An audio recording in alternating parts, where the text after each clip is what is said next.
ये आदमी एक दूसरी डायमेंशन में मॉन्स्टर्स के पूरे ग्रुप को खत्म करने के बाद हॉस्पिटल में पहुंचता है। अभी अभी उसकी पावर्स अवेकन हुई हैं और लड़ाई में उसकी पूरी स्टैमिना ड्रेन हो चुकी है। डॉक्टर साफ कह देता है कि उसे रिकवरी के लिए रेस्ट चाहिए, लेकिन जैसे ही वो अकेला होता है एक डार्क प्रेजेंस प्रकट होती है और उसे जगा देती है। वो उससे कहती है कि अगर उसे उसकी पावर चाहिए तो पहले खुद को उसके लायक बनाना होगा। लाइया इस बात से बिल्कुल खुश नहीं होता। वो सोचता है कि इस प्रेजेंस से छुटकारा कैसे पाया जाए, लेकिन यही सोच उसे और ज्यादा गुस्सा दिला देती है। शैडो मोनार्क उसकी कमजोरी से तंग आ चुका होता है। शैडो मोनार्क ली यी को हवा में उठा लेता है और सीधे एक पोर्टल में फेंक देता है, चेतावनी देते हुए कि अगर वो 3 दिन के अंदर डैंक तक नहीं पहुंचा तो उसे पूरी तरह इरेज कर दिया जाएगा। ली समझ ही नहीं पाता कि वो आरामदेह हॉस्पिटल बेड की जगह किसी अजीब से केव में क्यों आ गया है। थोड़ी देर बाद सच्चाई सामने आती है। उसे ट्रेनिंग के लिए दूसरे वर्ल्ड के एक इंसेक्ट नेस्ट में टेलीपोर्ट कर दिया गया है और वो खुद से यही सोचता रह जाता है कि जिंदगी उसके साथ हमेशा इतनी क्रूअल क्यों रहती है। उसके पेरेंट्स एक कॉरपोरेशन के लिए काम करते हुए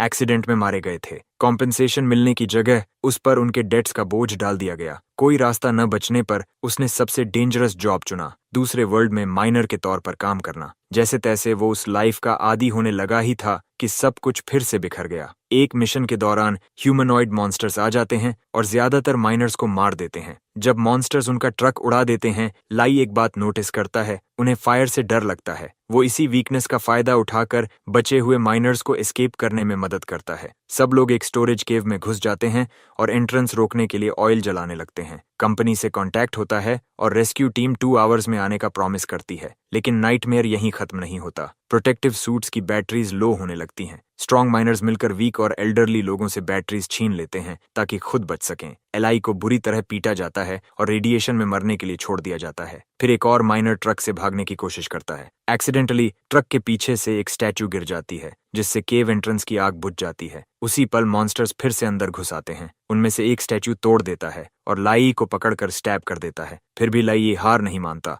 और अपनी आखिरी ताकत से मॉन्स्टर को काट लेता है। उसी क्षण स्टैचू में सील्ड शैडो मोनार्क उसकी बॉडी में एंटर कर जाता है। उस पावर के साथ लेई एक एक करके मॉन्स्टर्स को आसानी से क्रश कर देता है। वो कावर्ड माइनर्स को भी उनका किया हुआ वापस छकाता है, उनकी बैटरीज छीनकर बचे हुए लोगों को दे देता है। फिर वो बाहर निकलता है। ओवरवेलमिंग स्ट्रेंथ और एजिलिटी के साथ वो शैडो ब्लेड बनाता है और बचे हुए हर मॉन्स्टर को मार देता है। लेकिन इंसेक्ट नेस्ट के अंदर जो इंतजार कर रहा है, उसके सामने ये सब कुछ भी नहीं है। अगले ही पल उसे एक शील्ड कैरेपेस बीटल दिखता है। उसे समझ नहीं आता कि वो स्पीसीज को पहचान कैसे पा रहा है। तब शैडो बताता है कि उसने अपना नॉलेज बैंक उसके साथ शेयर किया है। अचानक बीटल पूरी स्पीड से चार्ज करता है। लेई मुश्किल से पीछे हटकर वार से बचता है। उसकी पीठ पर ब्लाइंड स्पॉट देखकर वो हवा में कूदता है, लेकिन उसका अटैक बेकार साबित होता है। बीटल फिर चार्ज करता है और इस बार वो शैडो फोर्स्ड ब्लेड से ब्लॉक करता है। फिर भी उसका शेल बहुत टफ होता है।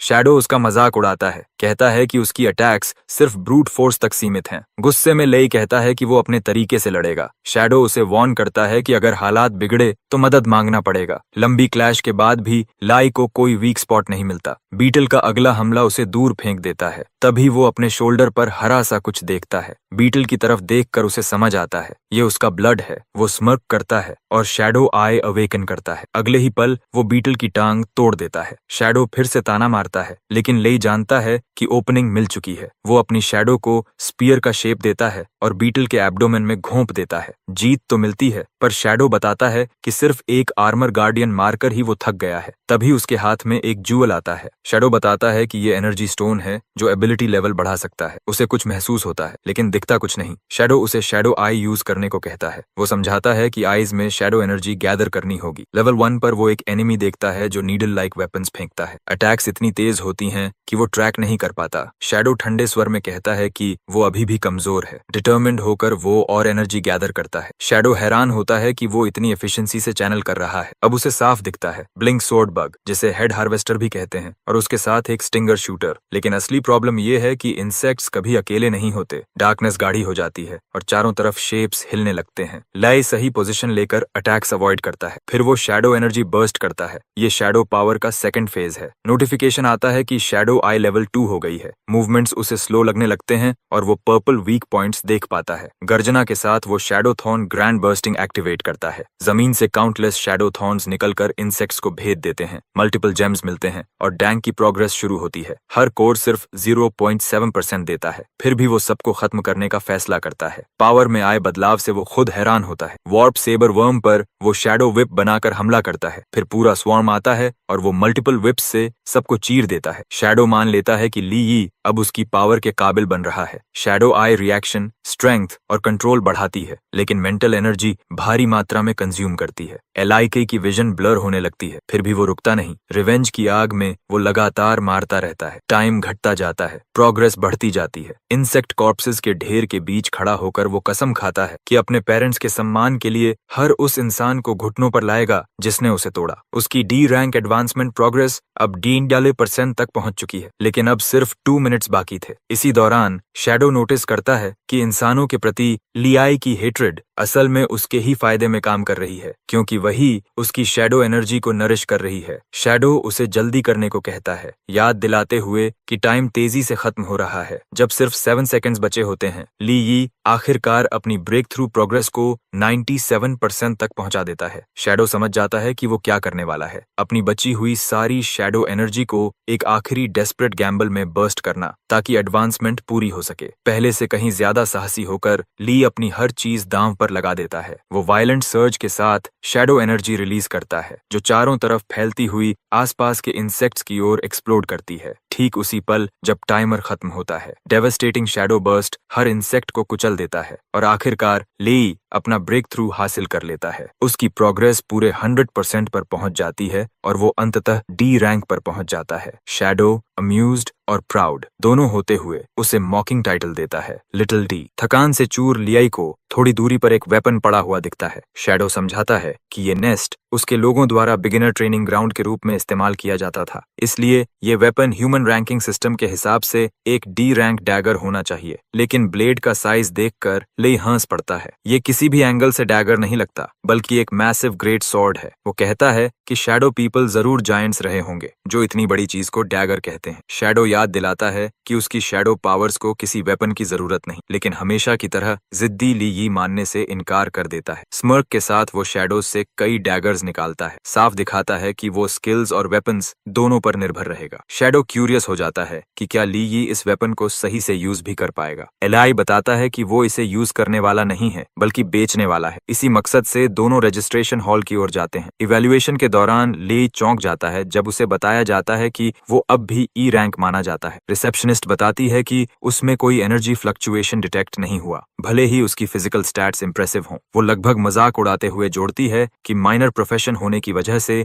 ई रैंक पर उसे सिर्फ 15% पे रेज मिलेगा। बाहर निकलते वक्त शैडो समझाता है कि ऐसा इसलिए है क्योंकि शैडो एनर्जी को ह्यूमन मेथड्स डिटेक्ट नहीं कर पाते। ली सोच में पड़ जाता है। ये उसे एडवांटेज देता है, लेकिन इक्विपमेंट को लीगली बेचना मुश्किल भी बना देता है। आखिरकार वो ब्लैक मार्केट जाने का फैसला करता है। शैडो खास तौर पर ब्लैक शब्द को पसंद करता है, कहता है कि ये उस पर परफेक्टली सूट करता है। माइनिंग की वजह से लियाई की स्मेल इतनी स्ट्रांग होती है कि लोग तुरंत पहचान लेते हैं कि वो माइनर है। वेपन को देखकर शैडो इंसानों की स्टूपिडिटी का मजाक उड़ाता है, कहता है कि जेम्स लगे होने की वजह से ही वो किसी चीज को डिवाइन मान लेते हैं। तभी एक एरोगेंट शॉपकीपर ली पर हंसता है और कहता है कि माइनर को उनकी वेपन्स को गंदा करने का कोई हक नहीं। ली शांत रहते हुए कहता है कि कस्टमर के साथ ऐसा बर्ताव ठीक नहीं, लेकिन वो आदमी और ज्यादा घमंड से हंसता है। उसे यकीन होता है कि ली यी जैसा इंसान उसकी दुकान से कुछ भी अफोर्ड नहीं कर सकता। फ्लैशी अंदाज में वो अपना वेपन दिखाता है और अप्रेजर बुलाने की मांग करता है। तभी वो ड्यूओ, जो एडवांस्ड डी रैंक है, की ओर मुड़ता है, जबकि उसकी गर्लफ्रेंड शिकायत कर रही होती है कि वो उसे इतनी शेडी जगह क्यों लाया। शॉपकीपर खुश हो जाता है, उम्मीद करता है कि कुछ अच्छा हाथ लगेगा। जो अपनी सोर्ड दिखाता है जिसे वो गर्लफ्रेंड के लिए कार खरीदने के लिए बेचने वाला है। शॉपकीपर चेक करके बताता है कि ये विंड हाउल सोर्ड है, जो यूजर की अटैक पावर बढ़ाती है और डी रैंक के लिए भी हाई एंड है। इसी दौरान ले की नजर सू विंग पर पड़ती है। उसकी एक्स जिसने उसे पैसों की कमी और लाखों के डेट की वजह से छोड़ दिया था। जो पूछता है क्या वो उसे जानती है, वो बहाना बना देती है कि वो उसका फैन होगा। जो को पसंद नहीं आता कि कोई उसकी गर्लफ्रेंड से इतने कैजुअली बात करे। वो जगह को लो क्लास बताते हुए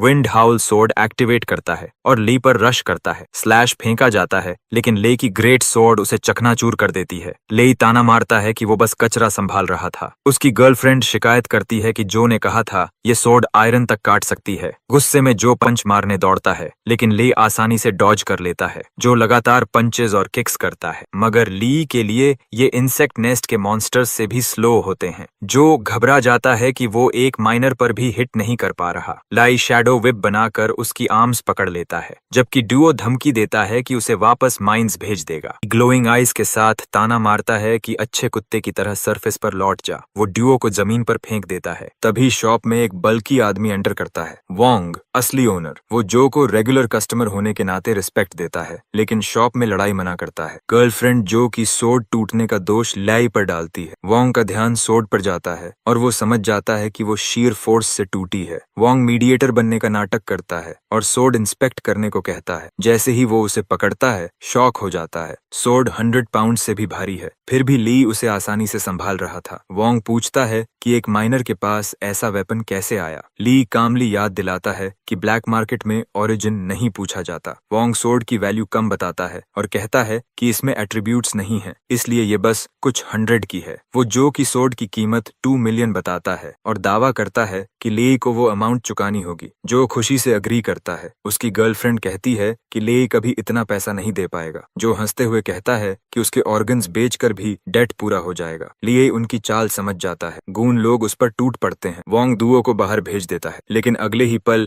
एक गून दीवार से जा टकराता है। वोंग अपने आदमियों को वार्निंग देता है कि मर्चेंडाइज डैमेज न करें। सब शॉक हो जाते हैं जब ले एफर्टलेसली हर गून को गिरा देता है। जो सोचता है कि माइंस में काम करके ले स्ट्रांग हो गया है। ले उसे चैलेंज करता है। जो दावा करता है कि वो डी रैंक है और ले का कोई चांस नहीं। वो रश करता है लेकिन ले की एक स्लैब से उड़ जाता है। फ्यूरियस होकर जो रेड सर्ज अटैक करता है जिसे ले शैडो से ब्लॉक कर देता है। जो डरने लगता है। ले शैडो मॉर्फ स्पाइडर वेब बना देता है। डुओ कांपते हुए समझ जाता है कि ले कम से कम सी या बी रैंक होगा लेकिन ले कैजुअली कहता है कि वो बस एक ई रैंक माइनर है जिस पर यह स्कम भरोसा ही नहीं कर पाता। जब ले उसे मारने ही वाला होता है जो घबराकर जल्दी से बोल पड़ता है कि वो ब्लैक पैंथर गैंग का मेंबर है और उसे नुकसान पहुंचाने पर ब्रदर पैंथर खुद उसके पीछे पड़ेगा। हमारा लड़का थोड़ी देर सोचता है और पूछता है कि क्या ये गैंग लोन शार्किंग में भी शामिल है। जो मजबूरी में सच मान लेता है। जवाब में ली उसे जोरदार पंच मारता है जिससे वो उड़ते हुए दूर गिरता है और खून की खांसी खांसता है। लेई ऐलान करता है कि उसे हर लोन शार्क से नफरत है। उसी पल वोंग पीछे से सोर्ड से उस पर हमला करता है लेकिन लेई सिर्फ अपनी शीर फोर्स से उसे पीछे धकेल देता है। जो पूरी तरह डर जाता है और कॉम्प्रोमाइज करने का फैसला करता है। पहले वो 100,000 वेन ऑफर करता है फिर 500,000 और आखिर में 1 मिलियन पर आकर रुकता है बस छोड़ देने के लिए। लेकिन ली का एक अलग ही आइडिया होता है। जो को हाई इंटरेस्ट वसूलने का बहुत शौक है इसलिए ले इंटरेस्ट के तौर पर उसे कई स्लैब्स देने का फैसला करता है। पूरी तरह डेस्परेट होकर जो अपना क्रेडिट कार्ड निकालता है और 5 मिलियन ऑफर करता है। जो उसके पास है सब कुछ। एनजी ग्रुप वीआईपी कार्ड देखकर ले तुरंत समझ जाता है कि जो उन्हीं लोगों में से है जो उसके जैसे लोगों से जबरदस्ती पैसा ऐंठते हैं। इसलिए वो जो को अभी जिंदा छोड़ने का फैसला करता है ताकि बड़े फिश को लूर किया जा सके। वो जो को जाने देता है और कहता है कि ब्लैक पैंथर गैंग पहले ही उससे मिलियंस ले चुकी है इसलिए ये पैसा लेना उसका। सूबिंग जो की हालत देखकर परेशान होती है लेकिन ज्यादा उसे अपनी ह्यूमिलिएशन की चिंता होती है। उसने ही कहा था कि ली यी सिर्फ एक माइनर है। वो खुद से सवाल करती है कि ली यी इतना पावरफुल कैसे बन गया। गुस्से में डियो अपनी फ्रस्ट्रेशन उस पर उतारते हुए उसे जोरदार थप्पड़ मार देता है। उसके मन में ली यी से बदला लेना तय हो जाता है क्योंकि उसका पैसा कोई भी ऐसे ही नहीं छीन सकता। वो अपने सुपीरियर ब्रदर पैंथर को कॉल करता है और सच्चाई को तोड़ मरोड़ कर बताता है कि ली यी ने वो सोड चुरा ली है जो वो पैंथर को देने वाला था और ब्लैक पैंथर गैंग को खत्म करने की कसम खाई है। फिर वो जो को आदेश देता है कि ली यी की सारी इन्फॉर्मेशन भेजी जाए। उसी समय एक सबऑर्डिनेट पूछता है कि जिन लोगों से आइटम लिया गया था उनके साथ क्या किया जाए। डुओ ठंडे दिल से सबको मार देता है और कहता है कि अब यहाँ कोई लोग ही नहीं बचे। आखिर में वो ली यी को जिंदा या मरा पकड़ने की जिम्मेदारी अपने सेकंड इन कमांड को सौंप देता है। इधर हमारा लड़का काम की तलाश में एडवांस्ड वंस गिल्ड पहुंचता है। जैसे ही वो बताता है कि वो ई रैंक है और टास्क ढूंढ रहा है। आसपास के सारे एडवेंचरर्स उसका मजाक उड़ाने लगते हैं क्योंकि गिल्ड आमतौर पर ई रैंक को काम नहीं देती। रिसेप्शनिस्ट शालीनता से कहती है कि उसे एंट्रेंस पर ट्रैश पाइल के पास इंतजार करना होगा। अगर किसी पार्टी को उसकी जरूरत होगी तो वहीं आकर ढूंढ लेंगे। ये सुनते ही और ज्यादा हंसी और ताने शुरू हो जाते हैं। उसे ट्रैश पाइल से कंपेयर किया जाता है। ली सब इग्नोर करता है और टास्क पर फोकस रखता है क्योंकि 5 मिलियन में से भी ज्यादातर पैसा लोन में चला गया है। तभी अचानक पूरे गिल्ड हॉल में एक भारी प्रेशर फैल जाता है। ये एक बी रैंक एडवांस्ड 1 का ऑरा है। लोग फुसफुसाने लगते हैं कि इतनी हाई लेवल लड़की यहाँ क्यों आई है। शैडो आई एक्टिवेट करके ली कुछ ऐसा देखता है जो बाकी लोग नहीं देख पाते। उसमें कोई किलिंग इंटेंट नहीं है, बल्कि वो एक रिच फैमिली की डेलिकेट एयर जैसी लगती है। उसका कंपेनियन अनाउंस करता है कि वो बीस्ट एबिस के लिए एक डी रैंक टास्क पर जा रहे हैं और उन्हें एक डी रैंक माइनर चाहिए। ऑरा का प्रेशर सबको पीछे हटा देता है सिवाय ले के, जो बिल्कुल अनअफेक्टेड रहता है। लड़की भी नोटिस करती है कि वो उसके बी रैंक ऑरा से प्रभावित नहीं हुआ। रिसेप्शनिस्ट जल्दी से डी रैंक एडवांस्ड वंस की लिस्ट दिखाने लगती है, लेकिन लड़की मना कर देती है और सीधे ली यी की ओर इशारा करती है। रिसेप्शनिस्ट घबरा जाती है, कहती है कि उसने रजिस्टर भी नहीं किया, ये प्रोटोकॉल के खिलाफ है। लेकिन लड़की साफ कह देती है कि रूल्स वही बनाती है और लेआई को चुनकर बाहर चली जाती है। डंजन के अंदर चिन के पीछे चलते हुए लेई उसकी टीम से मिलता है। टीम बैलेंस्ड है। एक बार्ड क्लास फ्लूट से मॉन्स्टर्स को लूर करता है और फ्रंट लाइन फाइटर्स तेजी से डैमेज देते हैं। चिन एक कॉन्फिडेंट बी रैंक की तरह लीड करती है। बाहर से सब स्मूथ लगता है, लेकिन लेई को कुछ गड़बड़ महसूस होती है। छिपे हुए माइनोटॉर्स ज्यादा हैं, जिससे ये टास्क साधारण डी रैंक से कहीं ज्यादा खतरनाक है। शैडो बताता है कि ये उसकी शैडो आई की वजह से है। लेई समझता है कि चिन बी रैंक होने के कारण ये सब जानती होगी, लेकिन जानबूझकर छुपा रही है। चिन का कंपेनियन उसे स्टारलाइट क्रिस्टल की याद दिलाता है। चिन लेई को साथ आने को कहती है। उसकी ईरी ऑरा देखकर लेई सोचता है कि उसे माइनर या टीममेट्स की जान की परवाह नहीं, बस अपनी पावर पर भरोसा है। दोनों नीचे कूदते हैं और एक डी रैंक माइनोटॉर ब्रूट के सामने उतरते हैं। एलाई बी रैंक की फाइट देखने को तैयार होता है, लेकिन शॉक में पड़ जाता है जब चिन पीछे हटकर उसे लड़ने को कहती है। तेजी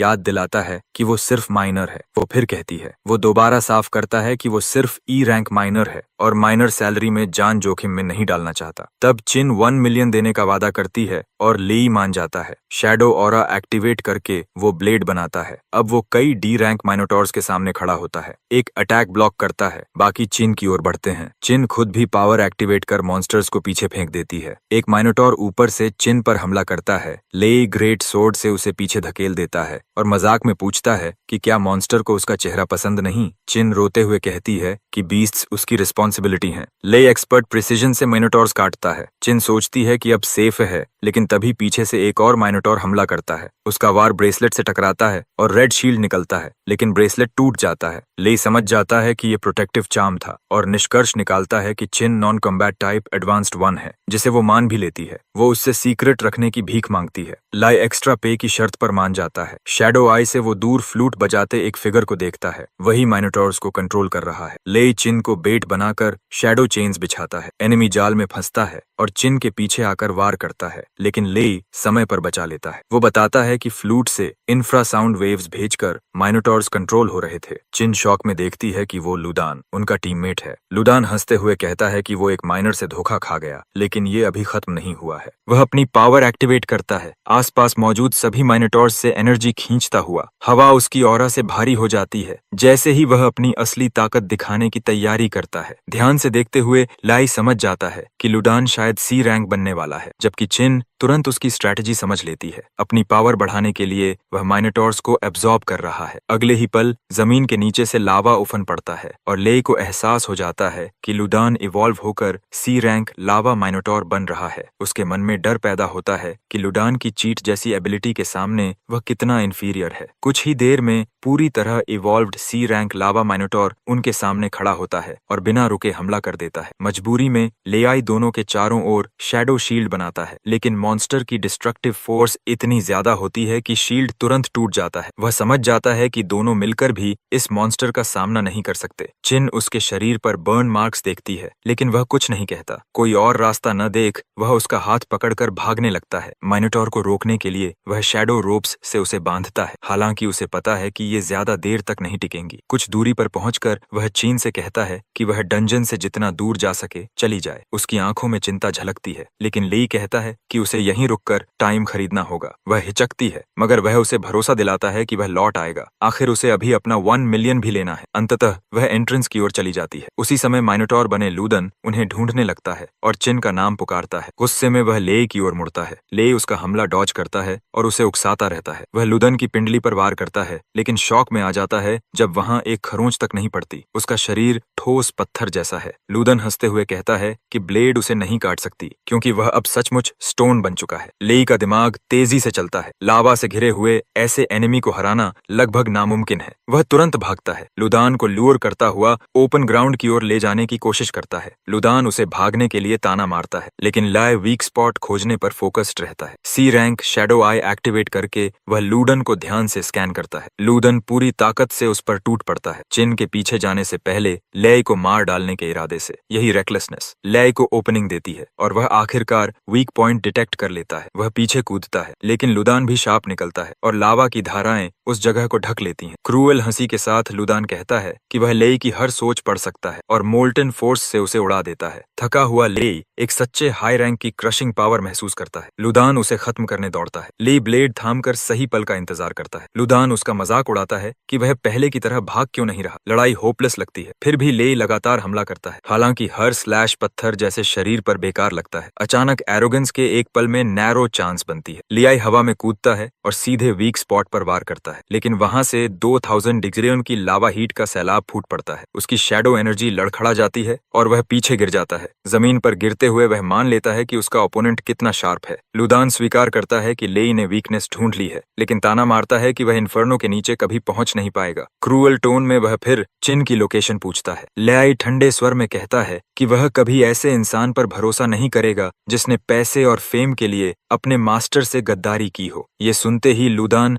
आग बबूला हो जाता है और फ्यूरी में हमला करता है। लेई इंस्टिंक्ट से हर वार डॉज करता है। एक मौका मिलते ही वह शैडो को चेन ब्लेड में मॉर्फ करता है और लूडन की ओर फेंकता है। एनिमी तुरंत समझ जाता है अब लेई सिर्फ डिफेंड नहीं कर रहा, अटैक कर रहा है। चेन को रोप डार्ट में बदलकर वह वीक स्पॉट पर फेंकता है, लेकिन सीरिंग हीट उसकी शैडो को हवा में ही पिघला देती है। लुदान उसका मजाक उड़ाता है और हार मानने को कहता है। लेई दांत भींचता है। उसकी शैडो एनर्जी बहुत तेजी से खत्म हो रही है। एक पल के लिए वह एंट्रोपिक को बुलाने के बारे में सोचता है, लेकिन तुरंत मना कर देता है। वह अपनी शर्तों पर मरना पसंद करेगा, उस एंटिटी को अपना शरीर देने से नहीं। पूरी इच्छा शक्ति जुटाकर वह फिर कूदता है। हीट उसे कुचलने लगती है। लावा की लपटें उसकी स्किन जला रही होती हैं, फिर भी वह रुकता नहीं। विक्ट्री का प्रॉमिस और मिलने वाले एक्सपीरियंस पॉइंट्स उसे आगे बढ़ाते हैं और फिर वह पियर्स कर देता है। शैडो फोर्ज्ड स्पीयर को लुडान के वीक स्पॉट में घोंप देता है। सियर रैंक दर्द से दहाड़ उठता है। जैसे ही उसकी हेल्थ 0 होती है, बजर्कर मोड एक्टिवेट हो जाता है। उसकी बॉडी वायलेंट एनर्जी से भर जाती है। स्टैट्स और ऊपर बढ़ जाते हैं। वह ली आई को मॉन्स्ट्रस फोर्स से उड़ा देता है। ली जमीन पर गिरता है, स्टन्ड और कंफ्यूज्ड। लूदन की जलती आंखें उस पर टिक जाती हैं, गुस्से में उसे कोसते हुए। और तभी लाई महसूस करता है उसके अपने शरीर से एक और भी बड़ी एनर्जी उठ रही है। जवाब एंट्रोपिक देता है। ये एनर्जी हमेशा उसके अंदर थी, लेकिन अब हाई हीट की वजह से टेम्पर्ड होकर एक नई शैडो एनर्जी बन गई है। उसे एहसास होता है कि उसने शैडो एनहांसमेंट एबिलिटी अवेकन कर ली है, जो हीलिंग देती है, भले ही अभी बिगिनर लेवल पर हो। लूदन भी देख लेता है कि ली हील हो रहा है और उसके चारों ओर सिनिस्टर ऑरा है। वह बिना मौका दिए हमला करता है। लियाई हाई स्पीड से डॉज करता है। लुदान शॉक में पड़ जाता है। वह उसकी 3-फोल्ड स्पीड के साथ भी चल पा रहा है। गुस्से में वह पूरा इलाका लावा से भर देता है, लेकिन ली बेफिक्र खड़ा रहता है। उसे पता नहीं कि शैडो एनहांसमेंट ने उसके चारों ओर प्रोटेक्टिव लेयर बना दी है। ली संतुष्ट होता है, सोचते हुए कि एडवांस्ड वर्जन कितना चमत्कारी होगा। काम डिफाइंस के साथ वह लुदान को चिढ़ाता है कि उसकी हीट बहुत कम है। शॉक्ड लुदान के सामने ली ब्लेड उठाता है और कहता है, अब मेरी बारी है। दोनों टकराते हैं, लेकिन इस बार ली के पास अपर हैंड है। शैडो एनहांसमेंट उसकी स्टैट्स को 200% तक बढ़ा देती है। उसकी ब्लेड अब एनिमी के रॉक बॉडी को काट सकती है। लुदान का आर्म कटता है। वह फ्यूरी में फिर चार्ज करता है, मगर ली दोनों हाथों में ब्लेड्स लेकर तैयार है। वह रेंज्ड स्लैशेस भी भेज सकता है। लावा की वजह से लूडन लिम्स रीजेनरेट करता है और इन्फिनिट रिजेनरेशन का दावा करता है। ली कामली बताता है कि उसकी एनर्जी घट रही है। लूदन चुनौती देता है। ली ले बार बार लिम्स काटता है। आखिरकार रिजेनरेशन लड़खड़ाने लगती है। ले उसे सरेंडर करने को कहता है। मरने के सामने लूदान दलील देता है कि उनके बीच कोई पर्सनल दुश्मनी नहीं है। ले मान जाता है, लेकिन कहता है कि उसे चिन को प्रोटेक्ट करने का टास्क मिला था 1 मिलियन के लिए। लूदान 5 मिलियन ऑफर करता है। ले दिखावे में मान जाता है, लेकिन बता देता है कि उसे चिन के पिता चिन शाओशांग को सौंपा जाएगा। ये सुनकर लूदान समझ जाता है कि कैप्टिविटी उसके परिवार को भी खतरे में डाल देगी और इसी वजह से वह कैद से बेहतर मौत को चुन लेता है। वह ऐलान करता है कि आगे जो होने वाला है उसके लिए ले आई उसे दोष न दे और अपने हाथ में पकड़े एक शार्ड को उठाता है। एंट्रोपिक तुरंत उस शार्ड को पहचान लेता है। यह दूसरे वर्ल्ड के गेट से जुड़ा हुआ है। तुरंत ले एली केसी को बताता है कि अगर लुदन ने इसे तोड़ दिया तो एबिस का बाहरी दुनिया से संपर्क हमेशा के लिए कट जाएगा और अंदर मौजूद हर कोई फंस जाएगा। लुदान आरोप लगाता है कि ले ने उसे ऐसा करने के लिए मजबूर कर दिया है। तेजी से आगे बढ़ते हुए ले उसके हाथ से शार्ड छीन लेता है और अगले ही पल गुस्से में उस पर जानलेवा हमला कर देता है। लुदन जमीन पर गिर जाता है और पीछे एक एनर्जी कोर छोड़ जाता है। इस कोर की मदद से लियाई अपनी शैडो आई को अपग्रेड करता है, जो अब अल्टीमेट शैडो आई बन जाती है। अचानक जमीन कांपने लगती है। एंट्रोपिक बताता है कि माइनोटॉर की एनर्जी के बिना एबिस कोलैप्स हो रहा है। सब लोग सुरक्षित बाहर की ओर भागते हैं और बाहर निकलकर राहत की सांस लेते हैं। बाहर आने के बाद जिन उसे अपने पिता के फैक्शन में शामिल होने का प्रस्ताव देती है, यह भरोसा दिलाते हुए कि उसकी स्किल्स की कद्र होगी। एलाई साफ मना कर देता है और कहता है कि उसे किसी भी फैक्शन में शामिल होने में कोई दिलचस्पी नहीं है। वह उससे अपनी पावर को सीक्रेट रखने की भी रिक्वेस्ट करता है। वह मान जाती है और उसे 1 मिलियन का रिवॉर्ड सौंपती है। ज्यादा पैसा कमाने का सोचकर लियाई लॉन्गमैन 3rd स्ट्रीट पर अपनी सोर्ड बेचने की पेशकश करता है। वह उसे इंस्पेक्ट करती है और बताती है कि इसमें कोई स्पेशल एनर्जी एट्रीब्यूट नहीं है, लेकिन मटेरियल बेहद हाई क्वालिटी का है। वह अप्रेजल के लिए सोर्ड लेने पर सहमत होती है और सही प्राइस दिलाने का वादा करती है। ली खुशी खुशी सोर्ड सौंप देता है और गुड बाय कहता है, मन ही मन सोचते हुए कि आगे भी वह अपनी आइटम्स उसी को बेचेगा, क्योंकि उसे वेपन्स की अच्छी समझ है। फिर भी उसके मन में हल्का सा शक रहता है कि कहीं वह ड्यूओ जैसी न निकले। फिलहाल वह अपने कमाए 1 मिलियन से संतुष्ट है। बाद में घर पर वह लुदन से चुराया हुआ शार्ड निकालता है और एंट्रोपिक से पूछता है कि क्या यह सच में इतना इम्पोर्टेंट है। एंट्रोपिक उसे भरोसा दिलाता है कि अगर वह पर्याप्त शार्ड्स इकट्ठा कर ले तो वह S रैंक तक पहुंच सकता है। शार्ड को देखते हुए लेई उस ऑफर पर सोचता है। उसे पता नहीं कि एंट्रोपिक पहले से ही दूसरे वर्ल्ड के गेट की वापसी के बारे में सोच रहा है, जिसका मतलब है कि उनके एनिमीज अभी भी एक्टिव हो सकते हैं। एंट्रोपिक जानता है कि ली ही की है, क्योंकि एक दिन उन्हें ऐसे क्रीचर्स से लड़ना होगा जिन्हें ह्यूमन माइंड समझ भी नहीं सकता। वह यह सब अभी बताने का विचार करता है, लेकिन फिर छोड़ देता है। अभी ली का मजबूत होना ज्यादा जरूरी है। इसके बाद हमारा लड़का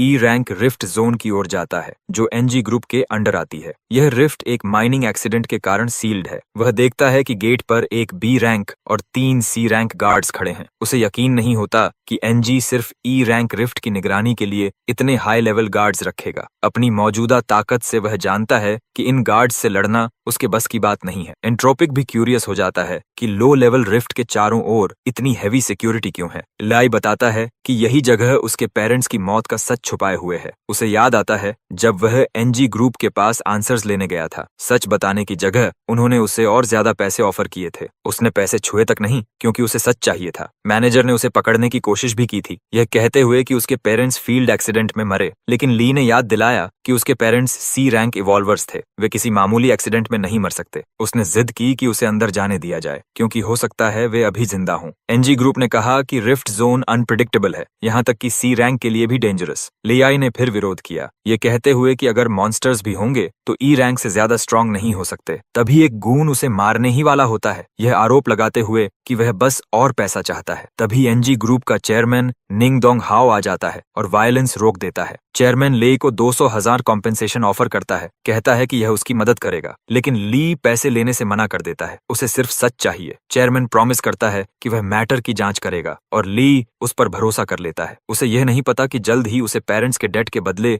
लेबर वर्क में फंसा दिया जाएगा। एंट्रोपिक टिप्पणी करता है कि हर जगह यही होता है, स्ट्रेंथ के बिना हर क्रीचर को सबमिट करना पड़ता है। वह लेई से कहता है कि शार्ड्स इकट्ठा करने पर ध्यान दे, समय बर्बाद न करे। जब वह स्ट्रांग होगा, सच अपने आप सामने आ जाएगा। लियाई के मन में कई ख्याल घूमते हैं, उसका ई रैंक स्टेटस, पार्टी न बना पाने की लिमिटेशन और एंट्रोपिक की इंटेंशंस पर शक। शैडो उसे एस रैंक बनाने का वादा करता है, लेकिन लेई उस पर पूरा भरोसा नहीं करता। एंट्रोपिक झुंझलाकर उसे चुप रहने को कहता है, बताता है कि वह उसकी पोटेंशियल देखता है, इसलिए उसे ट्रेन कर रहा है। लियाई कैजुअली कहता है कि उसने कुछ कहा ही नहीं, उसे पता नहीं था कि एंट्रोपिक उसके थॉट्स पढ़ सकता है। चिढ़कर वह उसे मेनेस कहता है। उसी समय उसके सामने एक मिशन इनवाइट आता है। इनवाइट देखने के बाद वह केमिकल सेक्टर की ओर जाता है, जो एक डी रैंक रिफ्ट जोन है। मैनेजर उसके देर से आने की शिकायत करता है और ली बहाना बना देता है कि वह दूर था। तभी उसकी नजर एक फेमिलियर फेस पर पड़ती है, अंकल हावल, जो उसे पहचान लेते हैं और 5 साल बाद देखकर खुश होते हैं। वहीं बाकी सी रैंक इवॉल्व्ड फाइटर्स माइनर का इंतजार करने से नाराज होते हैं। मैनेजर बताता है कि मिशन माइनिंग का है, जो एडवांस्ड वंस नहीं करना चाहते। क्लाइंट ने उन्हें रिफ्ट के अंदर जाकर 68 किलो कोल्ड क्रिस्टल निकालने का टास्क दिया है। एलईआई तुरंत समझ जाता है कि डी रैंक रिफ्ट के लिए 3 सी रैंक फाइटर्स रखना सस्पिशियस है। ऊपर से कोई भी फ्रेंडली नहीं लग रहा। उसे गेट के पास एक और सी रैंक प्रेजेंस महसूस होती है, शायद मर्सनरी हेजी। इसी बीच ब्लड पैंथर अपने फोन को देख रहा है, आंखों में ब्लड लस्ट लिए, मन ही मन सबको हंट करने की सोचते हुए, लेई को भी। कुछ देर बाद वे रिफ्ट के अंदर जाते हैं। अंकल हाउ उसकी प्रोटेक्टिव सूट के बारे में पूछते हैं और लेई कहता है कि उसे इसकी जरूरत नहीं क्योंकि वह एडवांस्ड वन है। यह सुनकर एक इवॉल्व्ड फाइटर ताना मारता है, उसे ट्रैश का राजा कहता है। अंकल हाउ उसे बेट में न फंसने की सलाह देते हैं और लेई भरोसा दिलाता है कि वह कुछ नहीं करेगा। जैसे जैसे वे अंदर जाते हैं,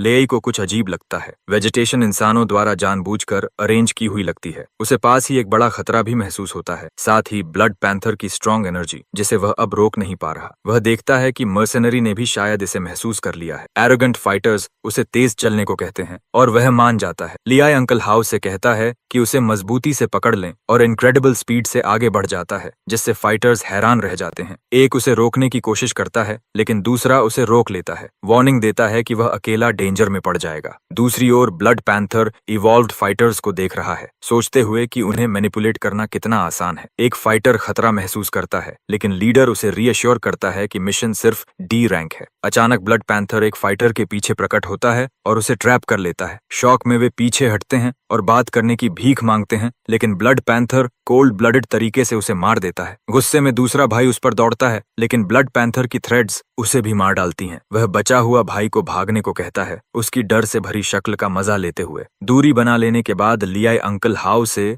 थोड़ा आराम करने को कहता है। अंकल हाउ हैरान होते हैं कि उसने ब्रदर्स को छोड़ दिया। जवाब देने की जगह लियाई पूछता है कि क्या उसने हाल ही में किसी फैक्शन को ऑफेंड किया है। अंकल हाउ कहता है कि वह सिर्फ माइनर है। लियाई बताता है कि यह मिशन सबको मारने के लिए ऑर्केस्ट्रेट की गई है। अंकल हाउ डर जाते हैं। तभी बचा हुआ भाई चिल्लाता है कि लेई सब जानते हुए भी कुछ नहीं बोला। ली खड़ा होकर ताना मारता है कि मास्टरमाइंड का खुलासा करना ही उसे यूजफुल बनाएगा। फाइटर समझ नहीं पाता। लियाई उसकी गर्दन की ओर इशारा करता है, यह बताने के लिए कि वह मरने वाला है। ब्लड पैंथर उसे देखता है और मुस्कुराता है, क्योंकि उसने उसके मूव्स पहले ही प्रिडिक्ट कर लिए थे। लियाई बिना समय गंवाए अपना अल्टीमेट शैडो आई एक्टिवेट कर देता है। सामने मौत को देखकर अंकल हाउ तुरंत उनकी जान की भीख मांगता है, कहता है कि वे सिर्फ माइनर्स हैं। ब्लड पैंथर मान लेता है कि उसका उनसे कभी कोई टकराव नहीं रहा, लेकिन कुछ दिन पहले नशे की हालत में अंकल हाउ के मुंह से एक सीक्रेट निकल गया था। अंकल हाउ कसम खाता है कि वह कभी इसे उजागर नहीं करेगा। अपनी पावर एक्टिवेट करते हुए ब्लड पैंथर कहता है कि सिर्फ मरा हुआ इंसान ही सीक्रेट रख सकता है, और वह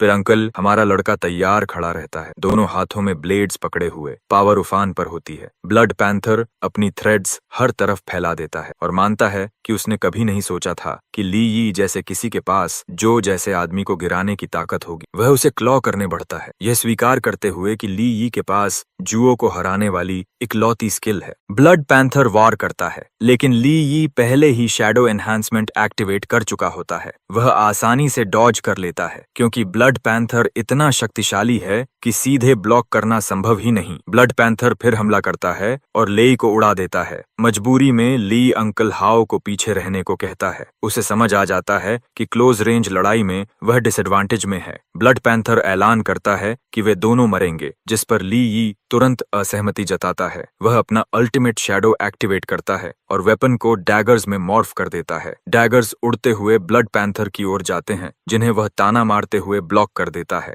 ली केक ई हवा में कूदता है। ब्लड पैंथर ग्रजिंगली मानता है कि ली की एबिलिटी एक माइनर के हिसाब से बहुत ऊंची है, लेकिन कहता है कि सोड टूटने के बाद भी वह सिर्फ ई रैंक है। अगले ही पल ब्लड पैंथर के पैरों के नीचे जमीन फटती है और एक मर्सनरी उस पर हमला करता है। ली की snake like flexible shadow blood panther को जकड़ लेती है। उसे एहसास हो जाता है कि क्लोज कॉम्बैट में उसकी महारत ही उसकी मौत बनेगी। एक पल में ही वह मारा जाता है। सी रैंक को मरते देखकर लेई को चिंता होती है, क्योंकि वह खुद उससे कमजोर है। कोई रास्ता न देख वह अंकल हाउ का हाथ पकड़कर वहां से निकलने पर ध्यान देता है। ब्लड पैंथर मानने से इनकार करता है कि वे बच सकते हैं। थोड़ी दूरी पर ली अंकल हाउ के घावों का इलाज करता है और रात में एस्केप कराने की योजना बनाता है। अंकल हाउ उसे अकेले भागने को कहता है, मानता है कि वह अब सिर्फ बोझ है। फिर वह पूछता है कि ब्लड पैंथर उसे क्यों मारना चाहता है। जरूर किसी सीक्रेट की वजह से। अंकल हाउ धीरे से मानता है कि उसे उसके पेरेंट्स की मौत का सच पता है, जिससे अनजाने में लेई की शैडो एनर्जी ट्रिगर हो जाती है। सच जानने की बेचैनी में लेई जोर देता है। अंकल हाउ बताता है कि पहले उसे यकीन नहीं था, लेकिन ब्लड पैंथर का पीछा करना साबित करता है कि क्विशी में कुछ गलत है। उसके पिता ने मरने से पहले बताया था कि यह आदमी माइनिंग एरिया में खतरनाक एक्सपेरिमेंट्स कर रहा था। कुछ दिन बाद एक्सीडेंट हुआ, उसके पेरेंट्स मारे गए और क्विशाहो ने उन पर और चोरी का आरोप लगा दिया। लेई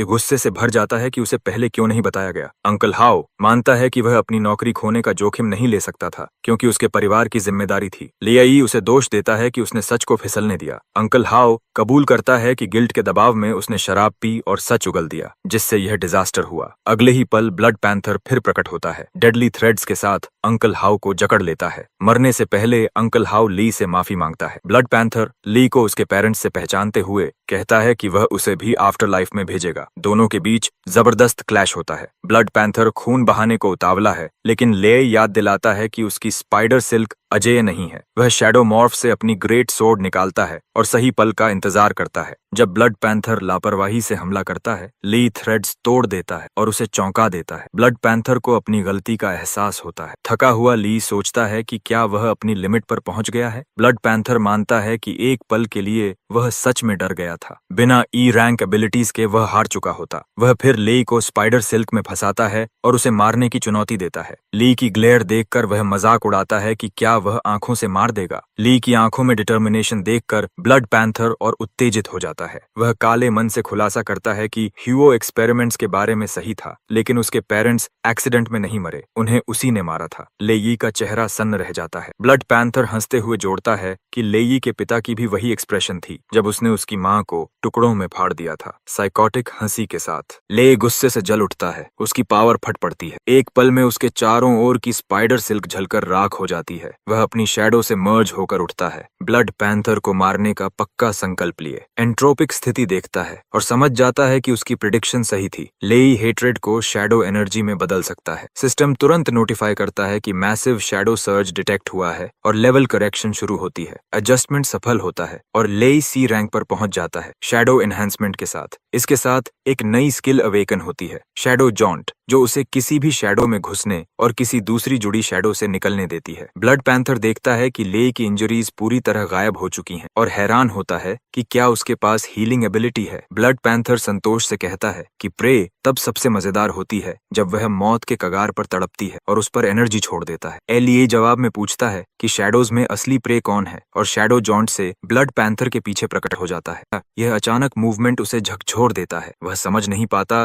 कि इतनी जल्दी एलियाई की ताकत कैसे बढ़ गई। ब्लड पैंथर उसकी स्पीड की तारीफ करता है, लेकिन कहता है कि यह उसे मारने के लिए काफी नहीं। ऊपर से लियाई shadow morph flying dagger swarm activate करता है और नीचे की ओर हमला करता है, उसे चुनौती देते हुए। ब्लड पैंथर आत्मविश्वास से कहता है कि ऐसे अटैक्स डॉज करना उसके लिए आसान है।